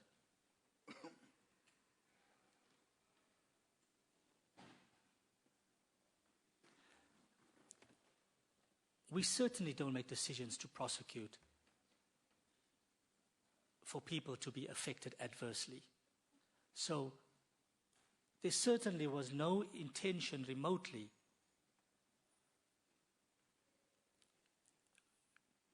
to act detrimental or to negate the rights of any of the persons concerned here. There was no mala fide remotely in the making of this decision, in the announcing of this decision.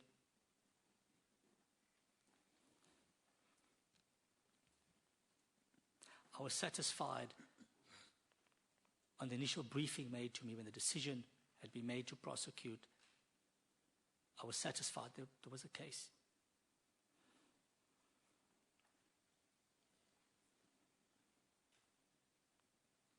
I certainly had no intention, nor did the institution have the intention, nor did Mr. Pretorius and Ms. Nyati have the intention to cause any distress to Mr. Godan, Mr. Pillay, and Mr. Magashula. That being said, any person that is facing charges would of course face some form of distress.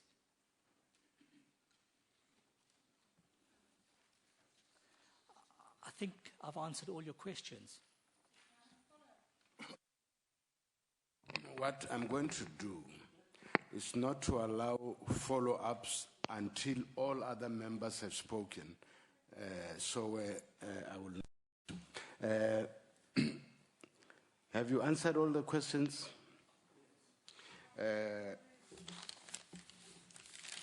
Can we now ask Honorable Horn? Honorable Horn. Thank you, Chairperson. Mr. Abrams, I want to go back to your statement here today, and I think that's, on the one hand, your stance, that you announced the decision, but you did not take the decision to prosecute. And then taking into consideration also your stance that you didn't deem it necessary for Messias Pretorius and Ms. Nyati to appear here. Also, your decision to make the announcement without being accompanied by Advocate Pretorius on the 11th. And then I want to state that there is no other conclusion to be drawn from all of this than that you ultimately deemed this to be your decision. And then I want to take you back to a press conference you had when you announced the NPA's decision to appeal the so-called spy tapes ruling of the North Gauteng High Court, where you, although it was not the topic of the press conference, was at that stage asked by journalists about the progress in the so-called SARS rogue unit. And at that specific press conference, you indicated in your answers that due to the high profile of this investigation, you intended, as you are entitled to, as you have pointed out in terms of Section 22(9) of the NPA Act, to personally take charge of this matter and the prosecution. So that was your stance earlier in the year. Now you tell us that you in fact had no prior involvement in the decision making. But this all seems at odds with each other. So when did you divorce yourself from the decision taking in this matter, if at all? And do you still stay with your version of events that you were not involved with the decision making at all? Then, Chair, the second question I have is in respect of the whole issue of the charges being politically motivated. On the day after the 11th, the 12th of October, there was again interactions by Mr. Abrams with journalists. In fact, during the press briefing, in answer to questions, he, I think in no uncertain terms, said that the days of people disrespecting the decisions of the NPA is over. And then the next day, he, in answer to whether the decision to prosecute was politically motivated, indicated that in his view, the claim that it is politically motivated is in itself political mischief. And then he indicated that the charge that this is politically motivated is nothing there is nothing further from the truth, but, he added, ultimately, to use the idiom, the proof will be in the pudding. We must just all wait and see and wait for the outcome of the trial. So now we sit with a situation that, for whatever reasons, these charges have been withdrawn. So the question following from all of this is, must we then not now conclude that there was indeed a political agenda, specifically given the fact that, and I will get to that in another question, there as a matter of fact never was a winnable case, and the NPA should have known it if they did not.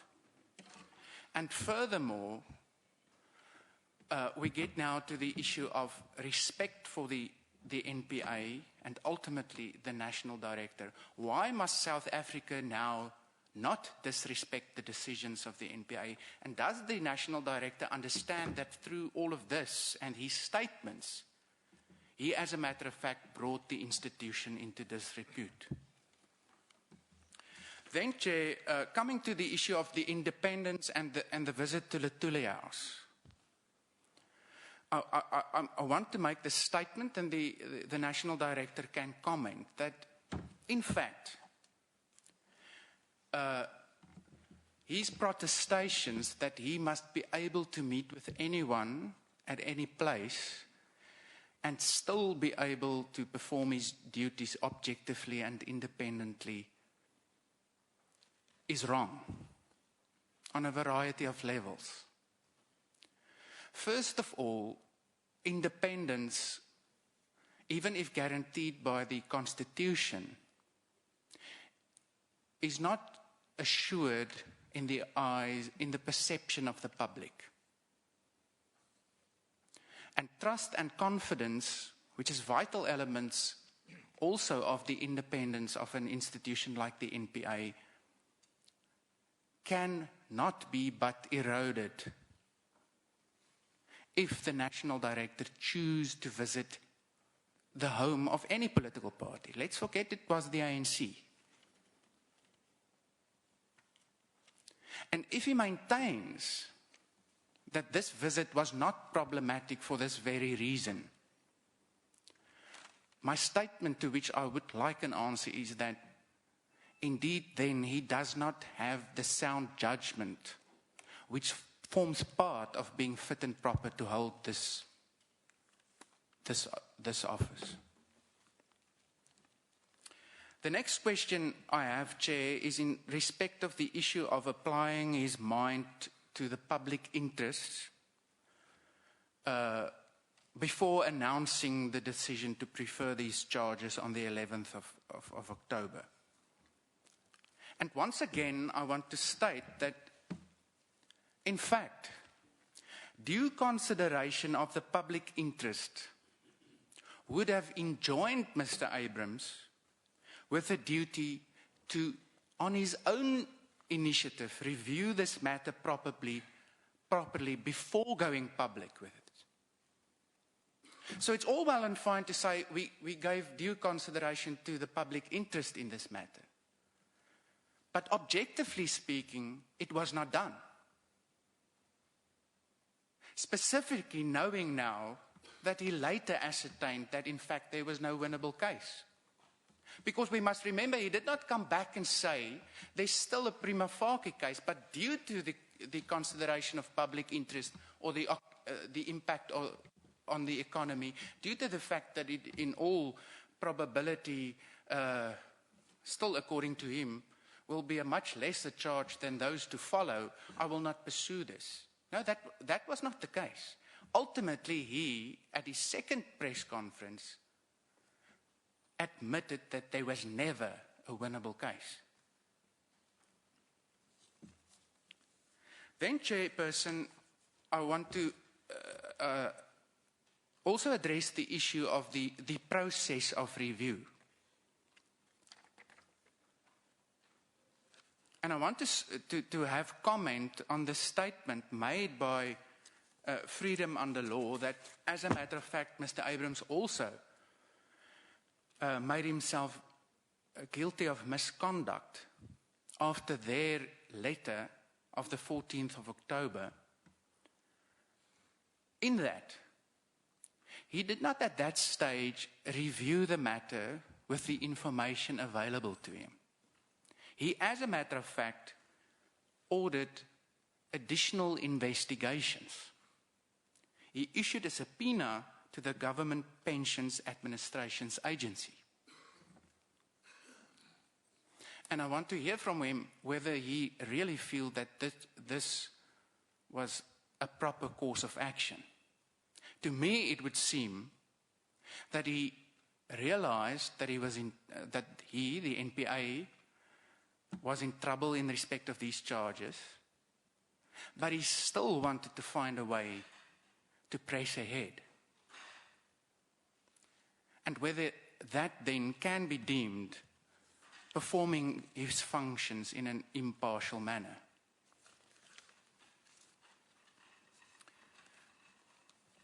And then lastly, Chair, the NDPP keeps on telling us that he has the fullest of confidence in those who he claims made the decision. But the fact is, what is out in the open now is that the information which ultimately convinced him that there was never a winnable case was always available. It was not, it did not take something akin to the moon landing to finally ascertain that there was no winnable case.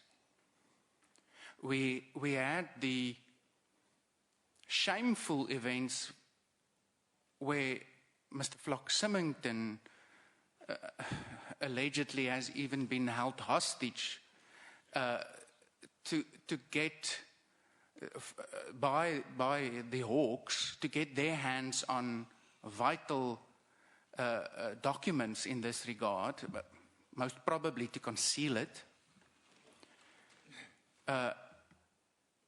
So the question then begs, if this information was always available, and he ultimately took ownership of this decision, why should we not conclude that he in fact was either acting with a politically motivated agenda, or that he is not capable of performing the functions of this very high office as he is supposed to? Thank you.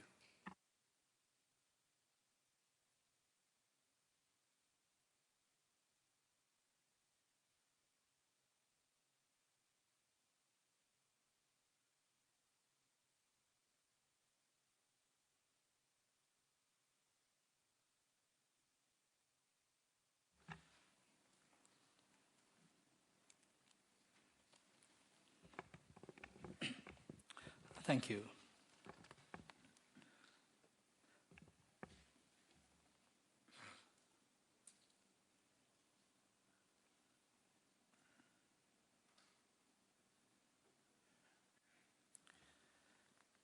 Mr. Horn, I think it's incorrect to surmise that because Mr. Pretorius and Mr. Mzanyati are not present here today,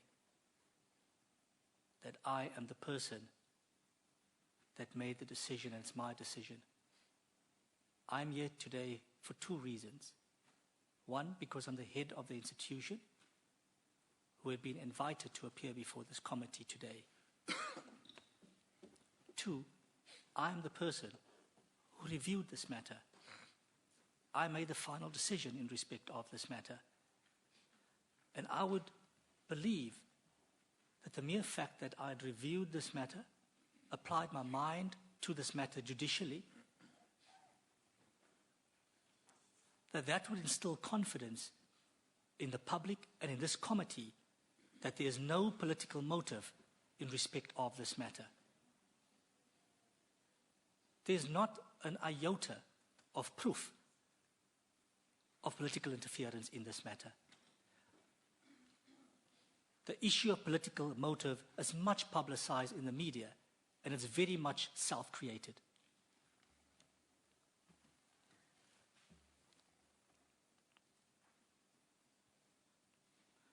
So just to conclude on those first 2 or 3 questions that you raised, I then disagree with you respectfully that one cannot draw that conclusion that you had drawn.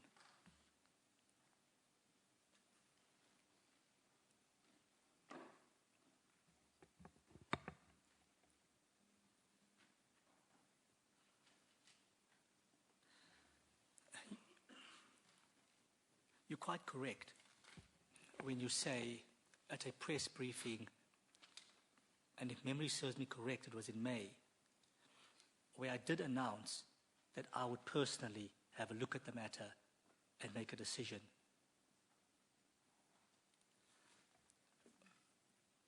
When the docket arrived at the NPA, or before the docket arrived at the NPA,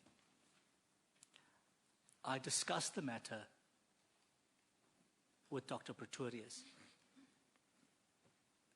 And I said it's inappropriate for me to make this decision, and that process must be followed. This is inherent in a letter that was communicated to Mr. Godard, dated on or about 5 September. I could be wrong. It's either 3rd, the 4th, or the 5th of September, where Dr. Pretorius wrote to Minister Godard, and informed Minister Godard that he will be the person making the decision in consultation with the Director of Public Prosecutions, Pretoria. He alludes, Minister Godard, well, it's to his lawyers, he alludes Minister Godard's lawyers to the provisions of Section 179, subsection 5D of the Constitution, that's the review powers, and that in the event that it would be premature to invoke that section at the time because the decision at that stage had not been made. And then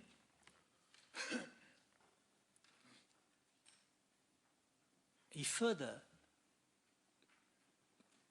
communicated to Minister Godard's lawyers in that self-same letter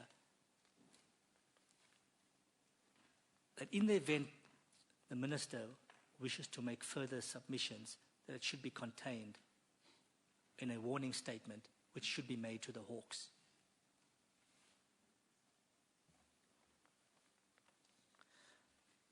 So I had disassociated myself from the matter before the docket even arrived at the NPA.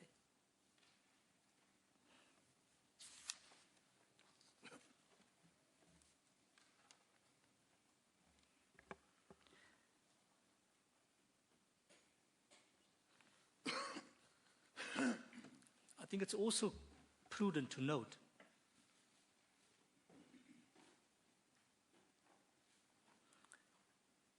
I would have in no way known what decision would be made in respect of the matter. And I deliberately distanced myself from matters to allow DPPs and special directors to make decisions because of the powers that I have. Firstly, the power to review, as well as the power to intervene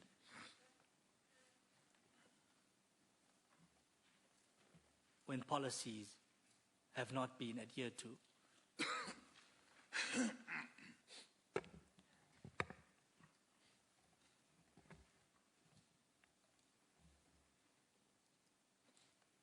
just want to move on to your question around the statement that I had made in respect of the days of disrespecting the decisions of the NPA are over,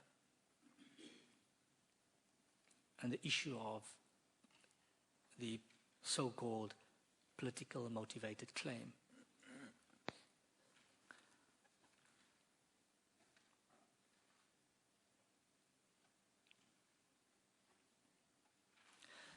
I think the mere fact that charges have been withdrawn should be clear to every citizen of this country, and instill confidence in citizens in this country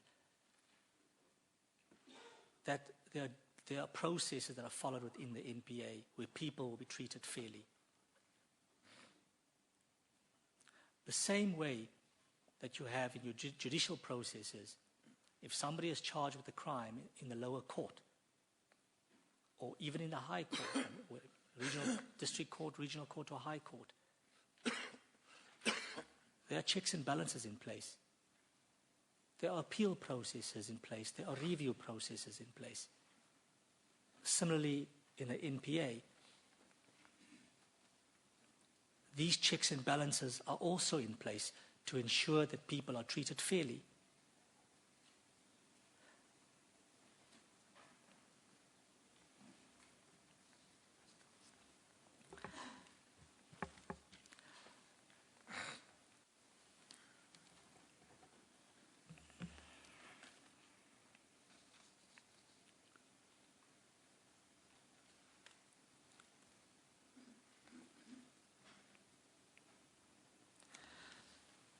I can ensure or assure this committee that the decision to prosecute, the initial decision to prosecute Minister Godhan, Mr. Magashula and Mr. Pillay was not a politically motivated decision. And further, to re-emphasize that the fact that the charges were withdrawn as a result of a review process that had been followed should be testament to my independence as the National Director of Public Prosecutions.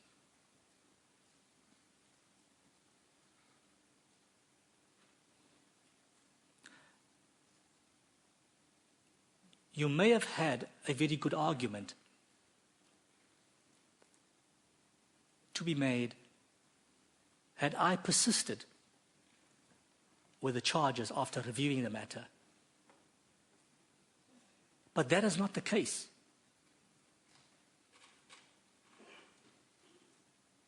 There's not a single case that has come before my desk that I've reviewed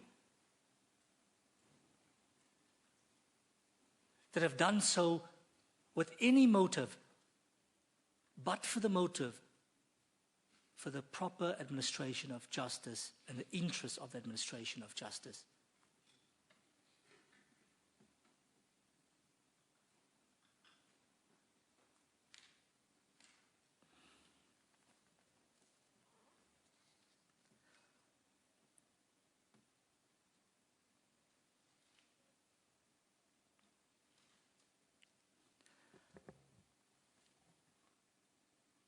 I know, and the chairperson had outlined very briefly the historical dilemma of the institution.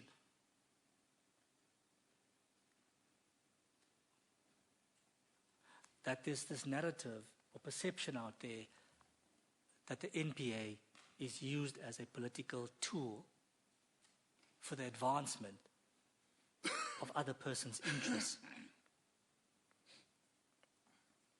I will not allow that. I have not allowed it to date.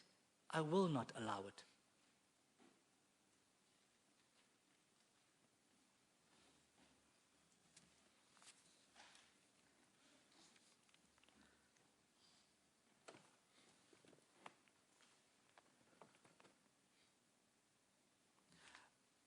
There are many South Africans out there that have every confidence in the National Prosecuting Authority. Every confidence that ultimately the rule of law will prevail. The prosecutors in the NPA are very hard-working people who sacrifice so much on a daily basis, facing adversity day in, day out, to deliver justice to the people of this country.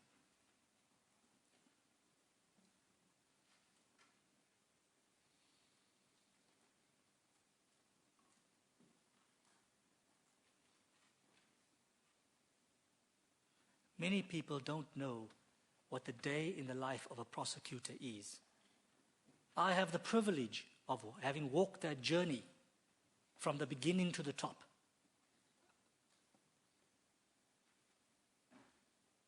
Chairperson, sorry, and with all respect and with all respect to the prosecutors doing the work out there, but I'm back at the point where, as I said at the beginning, Mr. Abrams tend to evade answering questions by giving long-winded answers full with references to the rule of law and independence. The fact is, he's not answering my questions. I've made a statement that his understanding of the independence of his office and the impact of visiting Lutuli House is wrong. I have not received an answer to that. Honourable. Let me just continue, please. Secondly, I've made a statement that he personally tried to salvage this prosecution by ordering further investigations. He's not responded to that. Thirdly, I made the statement that he does not have a proper understanding of his duty due to the fact that he did not come to the conclusion that in considering the public interest in this matter, he should have reviewed this matter before going public with it. Please, if he can stop theorizing about the NPA and answer those 3 questions, the other colleagues, I think, can have a turn. In my life, I know that the public complains about the long-windedness of lawyers who include you. I don't know whether it's the problem of the training that we receive as lawyers, but I don't know that sitting here we can prescribe how people should approach people's approach in answering questions should be. So, advocate, make sure that you give concise answers and answer directly to the questions. Honourable Majake. Chairperson, my plea is one that we allow the NPA to respond to questions to the best of their ability, which means that the questions may not be accurately answered to a point where we may actually want, but they are being given an opportunity to answer those questions. We can therefore, at the end, reach our own conclusions in terms of the manner in which the questions have been answered. I agree with you. We are entitled to reach our conclusions, but not to expect that our conclusions will necessarily be what should come out of the answer. Thank you. Proceed. Thank you, Chairperson.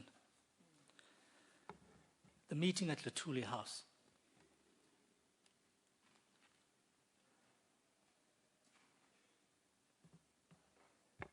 It's a Monday afternoon. I'm an hour away from a dentist appointment. Buses are burning. Shops are being looted. Vehicles and buildings are being vandalized. People are being assaulted.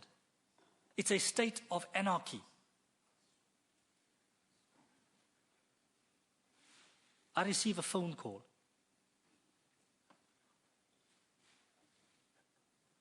From the Minister of Justice, who requests my assistance at a briefing. It's an emergency briefing.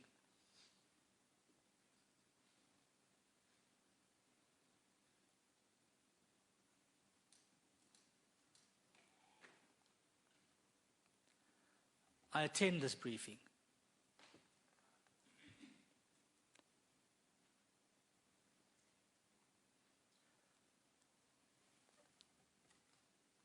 I didn't attend this meeting at Lutuli House to meet with ANC officials. I attended this meeting to meet with ministers in the security cluster.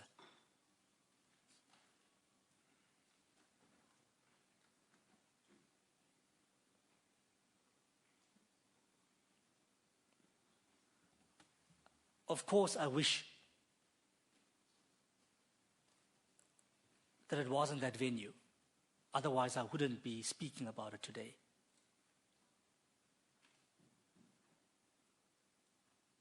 The meeting was necessary. It impacted on the security of this country. And that's why I attended that meeting.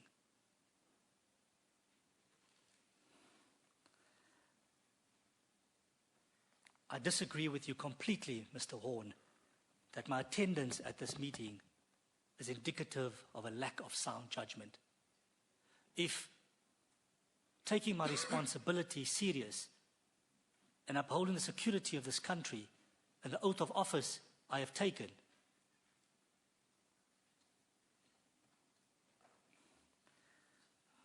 then I'm deeply concerned about that comment.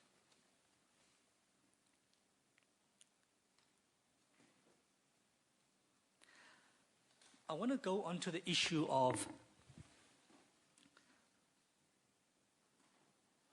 your question about applying my mind to public interest prior to the decision having been made. When the team, the special director briefed me on the matter, the issue of public interest was very much ventilated. That much I said earlier on. It was a difficult decision to make, Mr. Horn, by the prosecutors. These decisions are never easy to be made. But we must be true to our oath of office. We must be true to the rule of law.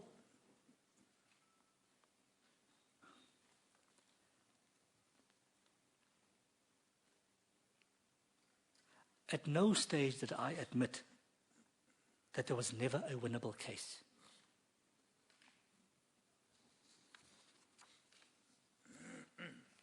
I've categorically stated time and time again that the briefing that was made to me, there was a winnable case from the outset. Had it been to the contrary, I would have never allowed the matter to proceed.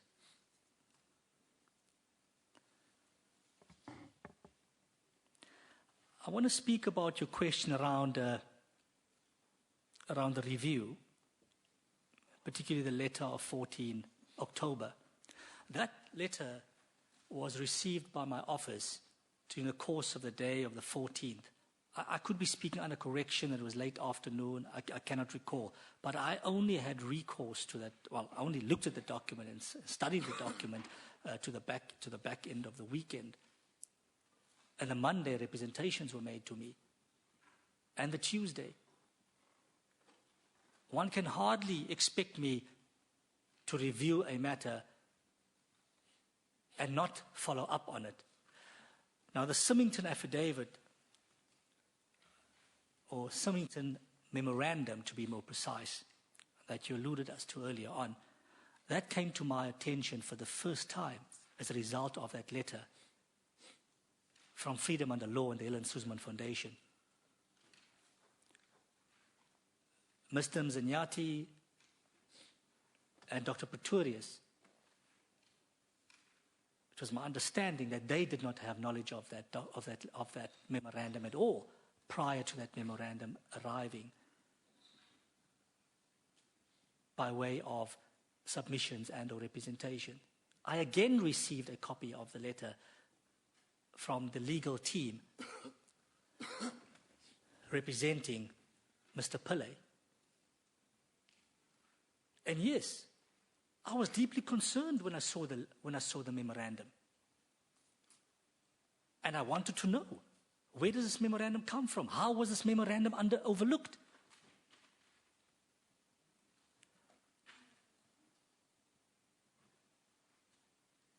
Not only as a result of the memorandum, but of course as a result of the the representations by Mr. Pillay and Mr. Magashula, I directed further investigation.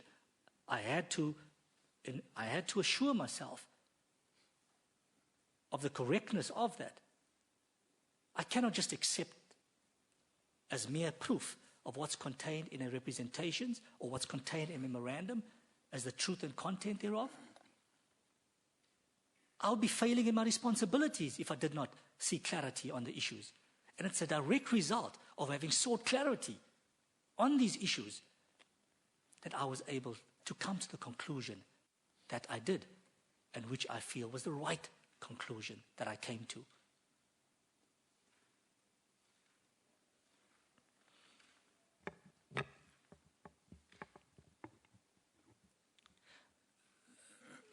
Mr. Horn, you alluded to the fact that the information such as Symington's memorandum was always available. I was unaware of it. I was completely oblivious to that up until the submissions by Freedom Under Law and the Helen Suzman Foundation through their lawyers, Weber Wenzel. And then again, as I said earlier on, the Monday and the Tuesday.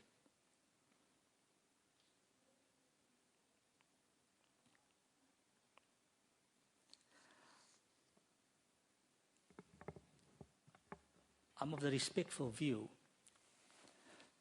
that if you cumulatively look at everything that I've said today, and or individually, you cannot remotely conclude that there was political interference in this matter. Under no circumstances can that conclusion be reached.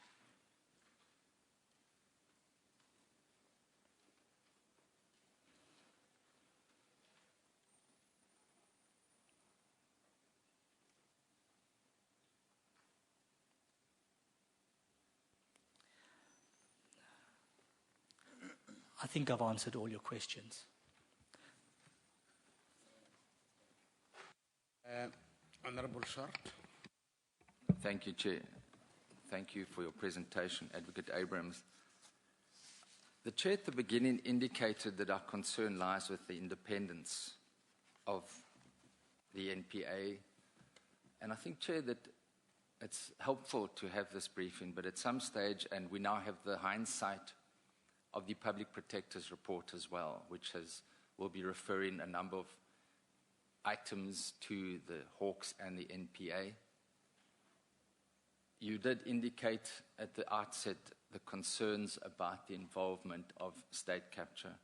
And it is interesting that, firstly, this was a prosecutor-driven case. Would you agree with that? It was prosecuted because there is, in May, your public relations officer said this was a prosecutor-driven. So it would appear, and maybe you can respond to that just now, that the prosecutors were involved from an early stage in guiding the investigation.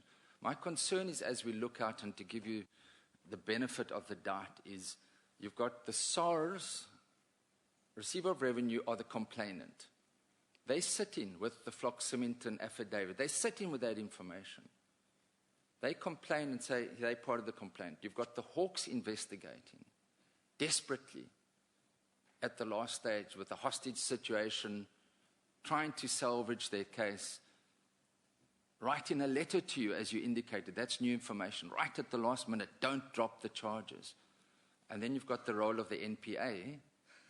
And I've also been a prosecutor in my day, so I know that you guide the police in the investigations.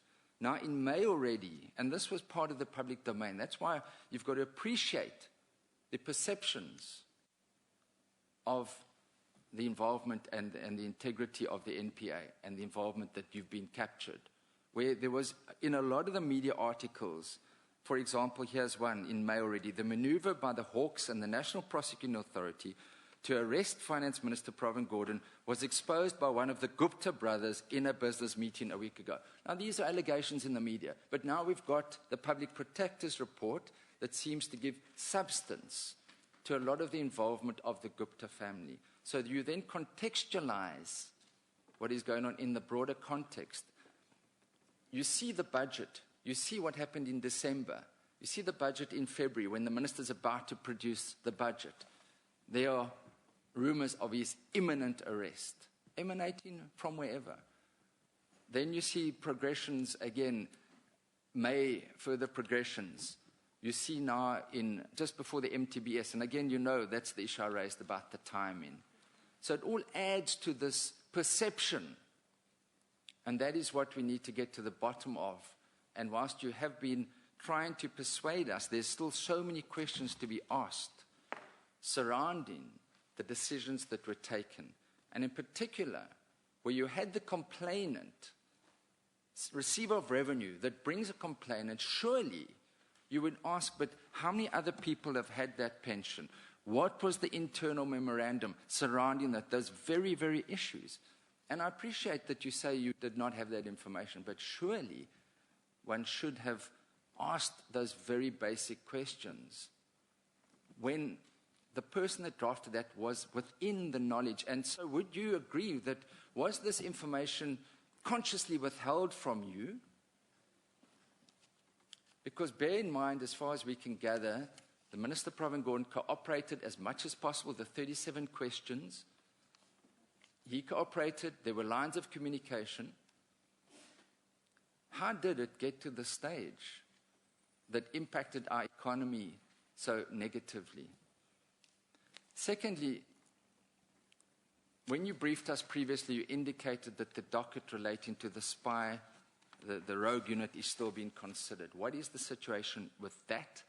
And would you intervene more vigorously, given what has happened in this? You know, one is always wise in hindsight.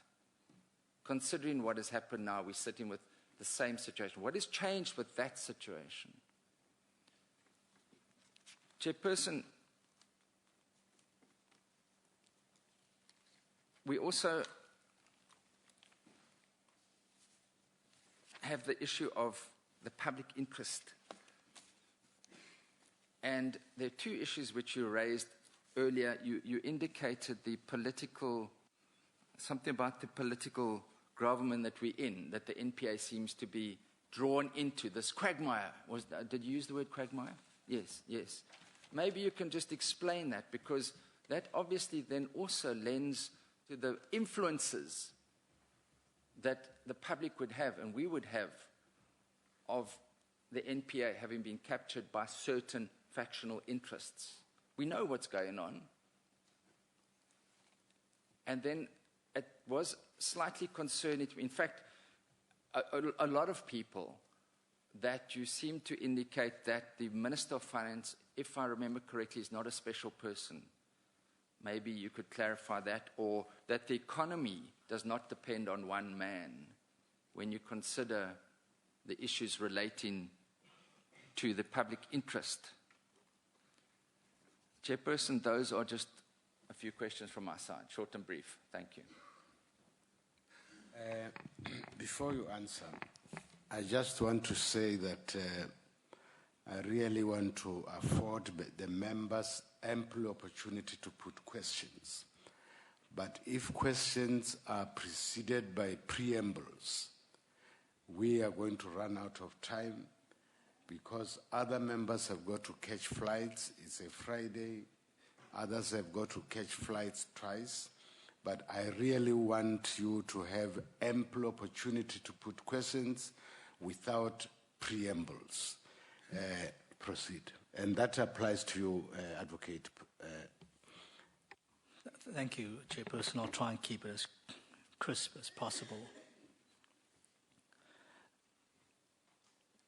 Mr. Swart, I think the first point I'd like to correct with respect is the issue around prosecutor-driven as opposed to prosecutor-guided investigations. We never have prosecutor-driven investigations. I think that's a term that may have associated with a multidisciplinary approach when the DSO, the Scorpions, were still in existence. But you now have independent institutions that may work together as a collective, and this is called prosecutor-guided investigations. And you are correct that members of the NPA did provide guidance to the Hawks investigators in respect of the investigation into the matter. It's difficult for me to say that the complainant and or the investigating authorities and or any of my prosecutors had deliberately withheld evidence and or documentation from me.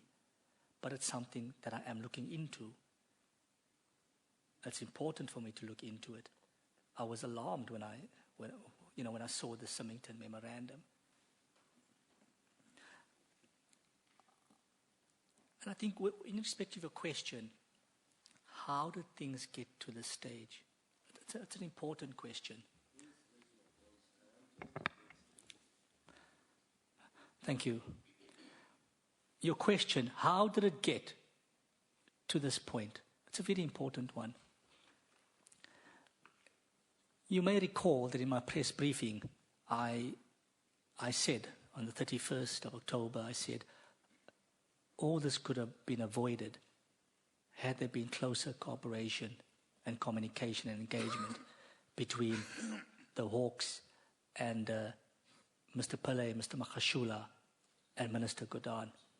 Now, I accept that when the police approach you to obtain a warning statement, that you have the right to remain silent. Now, I'm of the view that all this could have been avoided had there been proper engagement between the parties on this particular issue. We'd have never been in the situation that we are in now.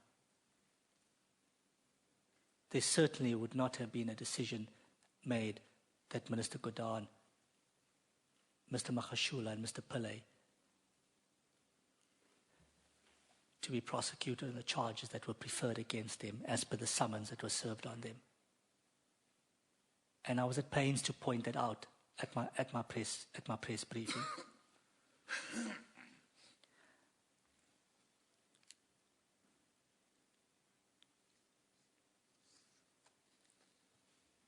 The status of the road unit investigation. I've been advised that investigations are at an advanced stage.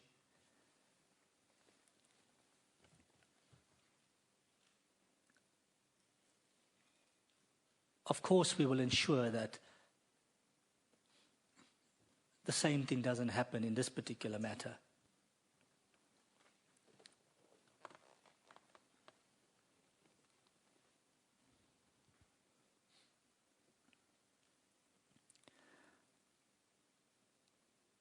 I've gone as far as indicating to Advocate Machakweni, sitting behind me, who heads the National Prosecuting Services, that I'd like to look at the list, a list of all the high-profile cases.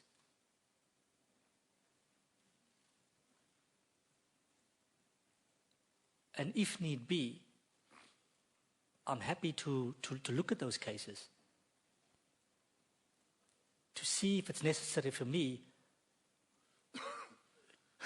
to invoke the requisite provisions of the National Prosecuting Authority Act and the Constitution, either where policy directives have not been adhered to, and or if it's necessary for me to review those particular matters. I'm doing so because I want to instill confidence in the institution and the work of the institution. I want the public to believe that the institution will always do what is right.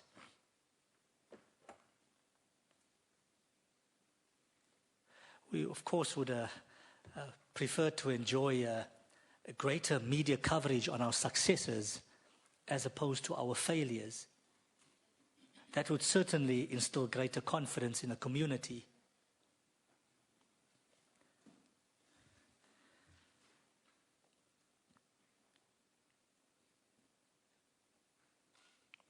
The issue around the quagmire that I spoke of earlier on,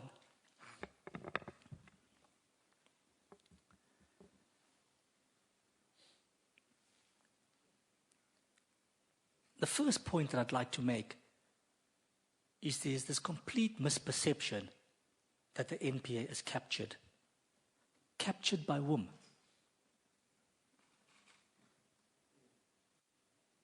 Can anybody answer that question? Captured by whom? It's rhetorical.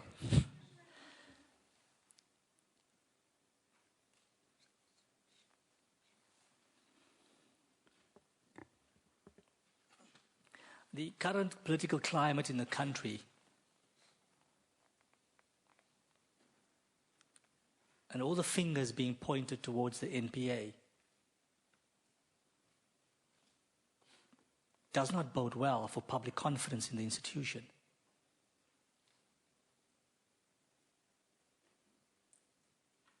But we will continue to prosecute without fear, favor, and prejudice. We will continue to give effect to the rule of law and our constitutional imperatives.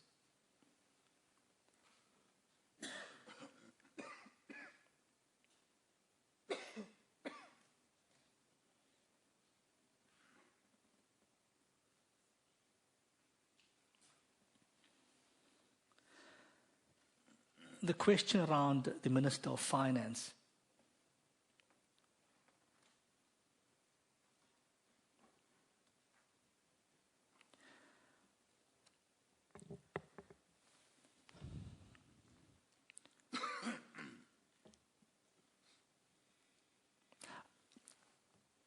I don't think I went as far as to say that the Minister of Finance is not a special person.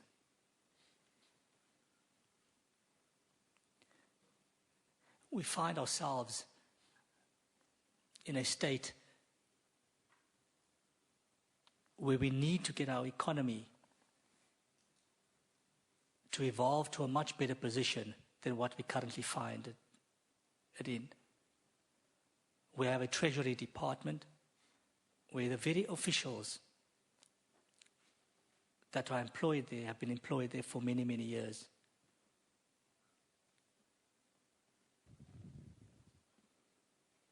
And that's inherent in the leadership structures at Treasury.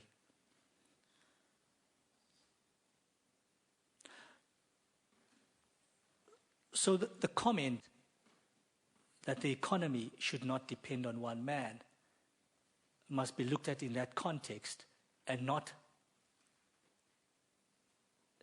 in a negative light.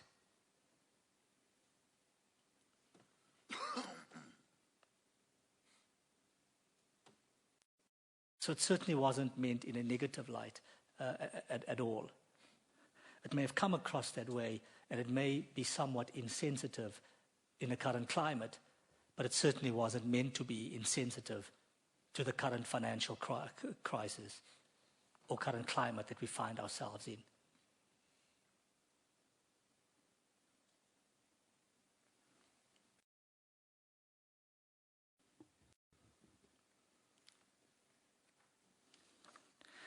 Mr. Swart, I think I've answered all your questions.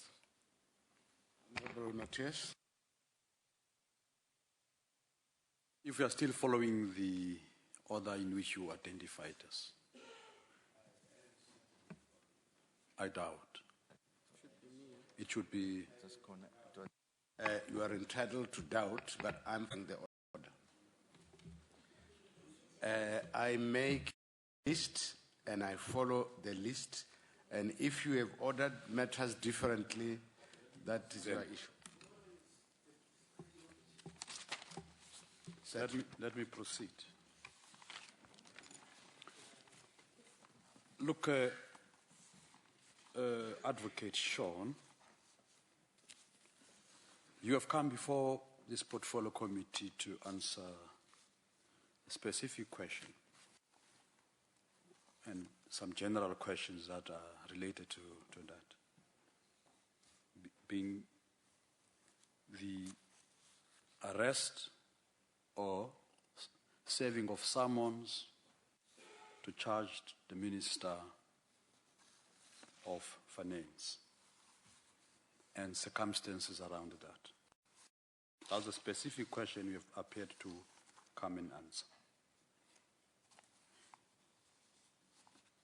And would want you to spend fairly enough of time to answer questions that come from members of the Portfolio Committee. And in your introductory notes, you mentioned various organizations that laid or lodged complaints and some written letters to yourself, and that organization is represented in this House. It's a legal entity which enjoys more than 1.1 million support of South Africans who have expressed interest and confidence in that party. It's a legal entity. It operates under legal constitutional environment. And that organization is the Economic Freedom Fighters, not the Economic Freedom Front. You have attempted to reply to various questions put before you by my colleagues here.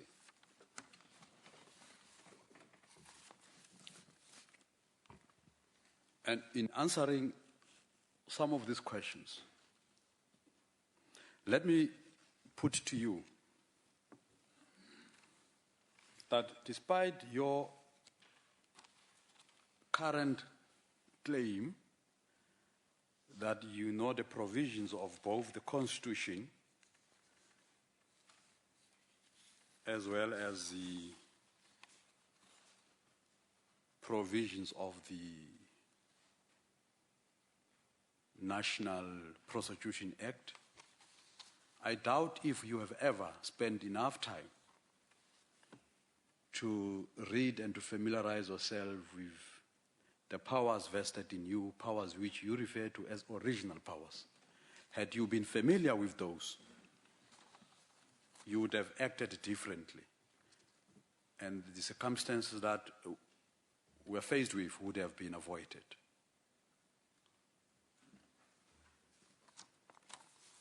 Now,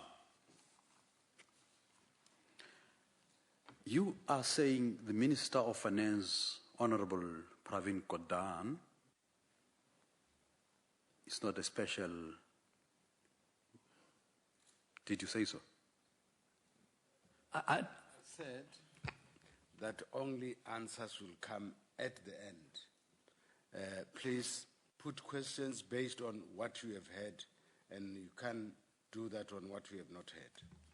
Considering that he's a Minister of Finance and his role plays so much of a greater part in not only our economy but on the socio-economic political stability, you would have thought much about the manner in which your office in interaction with various other organs such as the Hawks should have approached this matter, including the manner in which summons were served to the minister, to an extent that in his absence away from home, when the Hawks knew very much where to locate him from, chose to go to his family at his private residence, intimidate his family members, cause so much of trauma on the eve of the most important budget statement which the minister was due to make. I want to put it to you that you owe the minister some apology. Both your action and that of the Hawks lacked basic human decency.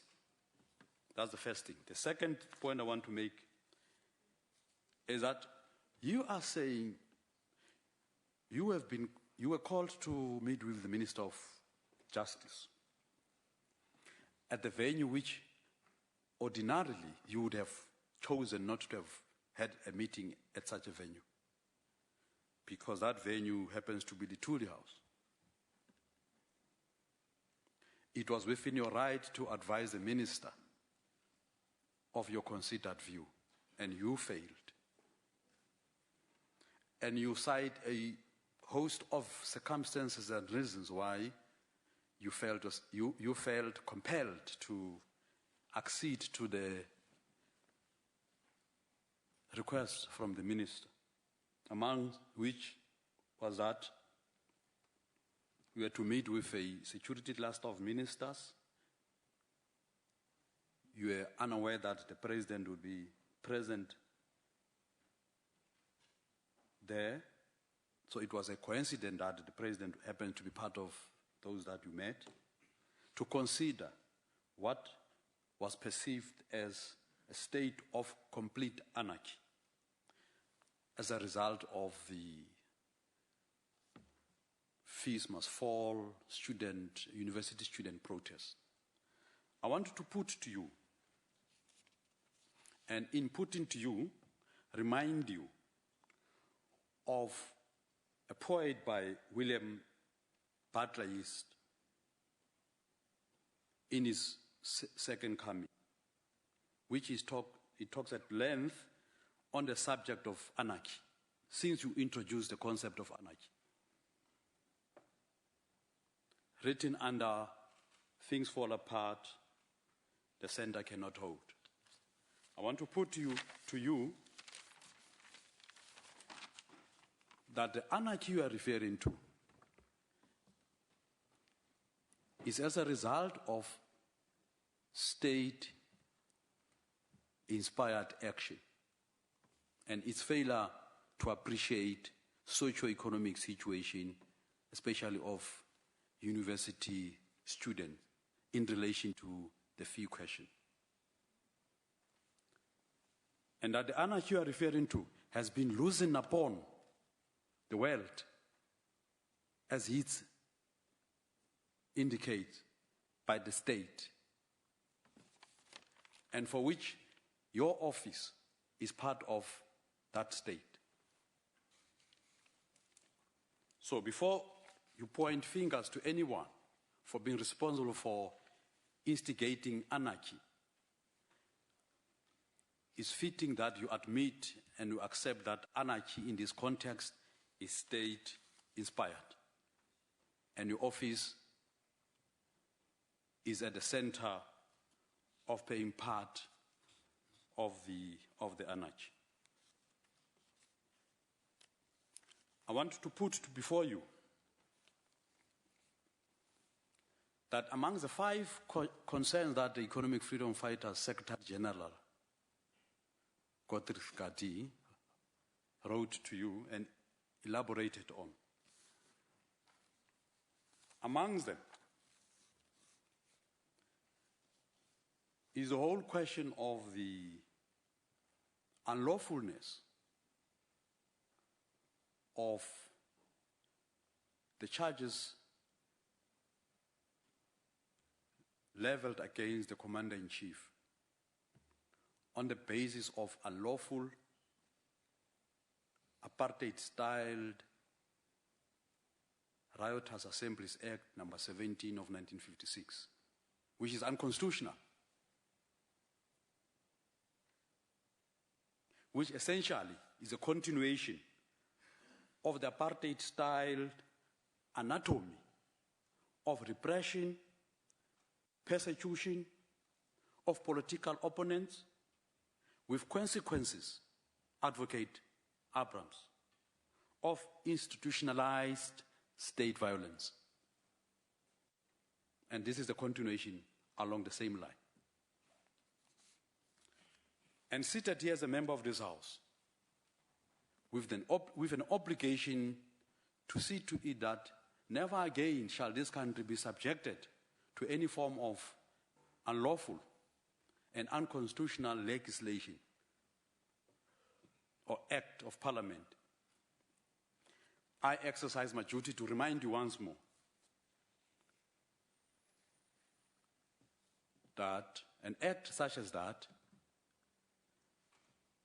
enacted under apartheid era, in terms of the universal world community, is just as unlawful as was apartheid declared crime against humanity. And yet today you have invoked such law to charge the Commander-in-Chief for saying things that he said with his mouth. And let me remind you This is not a coincidence, but it's a systematic, orchestrated state attempt to intimidate its political opponents, including an attempt to intimidate the Minister of Finance.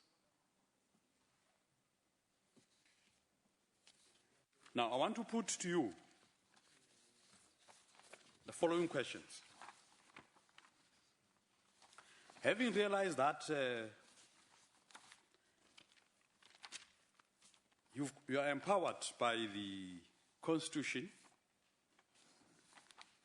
as well as the National Prosecution Act with the various provisions, why, despite it was apparently evident that the charge against the minister would not stick, let alone the charge seeing a successful prosecution, at the time when you're supposed to have reviewed your decision, and I don't take your excuse that you had no sufficient evidence upon which you could have revised or reviewed your decision to charge the minister before this past Monday. I don't take that. It's a lame excuse. It will only be so, and perhaps consider your excuse, if your delay to review your decision to charge the minister was not preemptive and was not based on malicious consideration other than to be based on the law. Now, I hope you would still have time to reply to the letter the Secretary General of the EFF wrote to your good self. Seeing that you say you were familiar and fully aware of the provisions of the NPA, and particularly Section 179, subsection 5D of the Constitution, read together with the NPA Act, that we are familiar with those provisions, why didn't you act swiftly to review the charges? And I want to believe that you were quite generally not aware of that you were empowered of such primary and original powers. Noting that you only considered to review such a decision to charge the minister after facts. I want to put to you again that you have failed to uphold the code of conduct of members of the National Prosecuting Authority. You have failed to uphold it, and as a result, in contravention with the very code of conduct and in contravention with the National Prosecuting Authority Act, specific provisions that requires of you to act and to discharge of your prosecutorial responsibilities without political considerations. I want to put before you that you have put the name, the good name of the NPA and the entire judiciary into disrepute, and further breached the NPA Professional Code of Ethics, as I've already indicated. For all of this, Mr. Abrams, I want to put to you that and this is not a view that the economic freedom fighters hold, but because of systematic blunders bordering on wanting to bring the office into disrepute to appease your political those who appointed you, and to appease those that openly or covertly. And I want to, and in this case, use this very moment to answer your rhetorical question about who could attempt to capture the NPA. Those who would want and have ambitions to capture the NPA are those who have got no respect for the rule of law, who have got no respect for the Constitution and the principle that underpins our democratic system. And those are the ones who would want to capture the NPA and undermine our national sovereignty and sell the sovereignty of this country to the highest bidder. And those have got no respect for the rule of law. And these are the guys who operate in clandestine, who are more of a political syndicate. And you have been bending forth and backward in taking orders from them. As a result, I want to put to you that you are unfit to hold office. And I want to put to you that you ought to be debarred as an advocate, and you have dishonored the office and the profession for you to continue to hold office.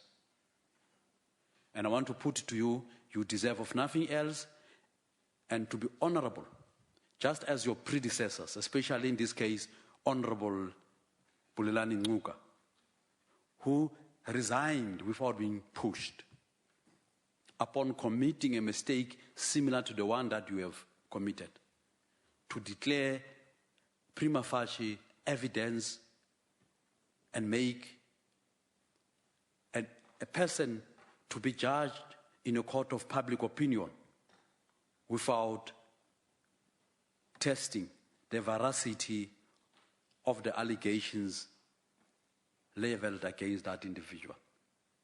He resigned without being pushed.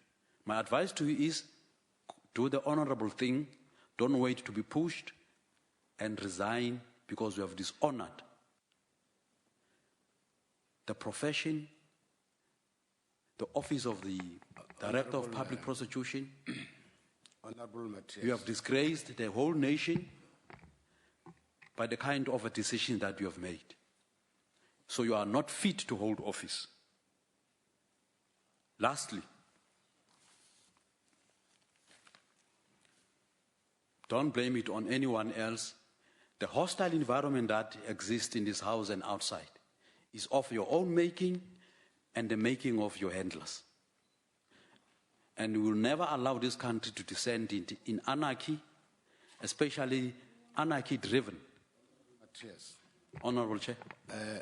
We offered you an opportunity to put questions and not to cast aspersions on the personality of the advocate. I'm putting questions.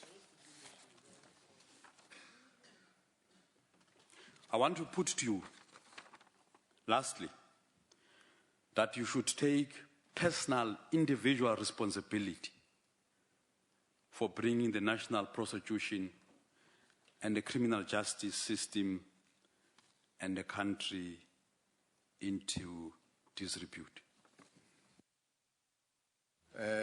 Whether or not there is a state-inspired anarchy in this country is a debatable political question, and it must be left to the appropriate forum for discussion.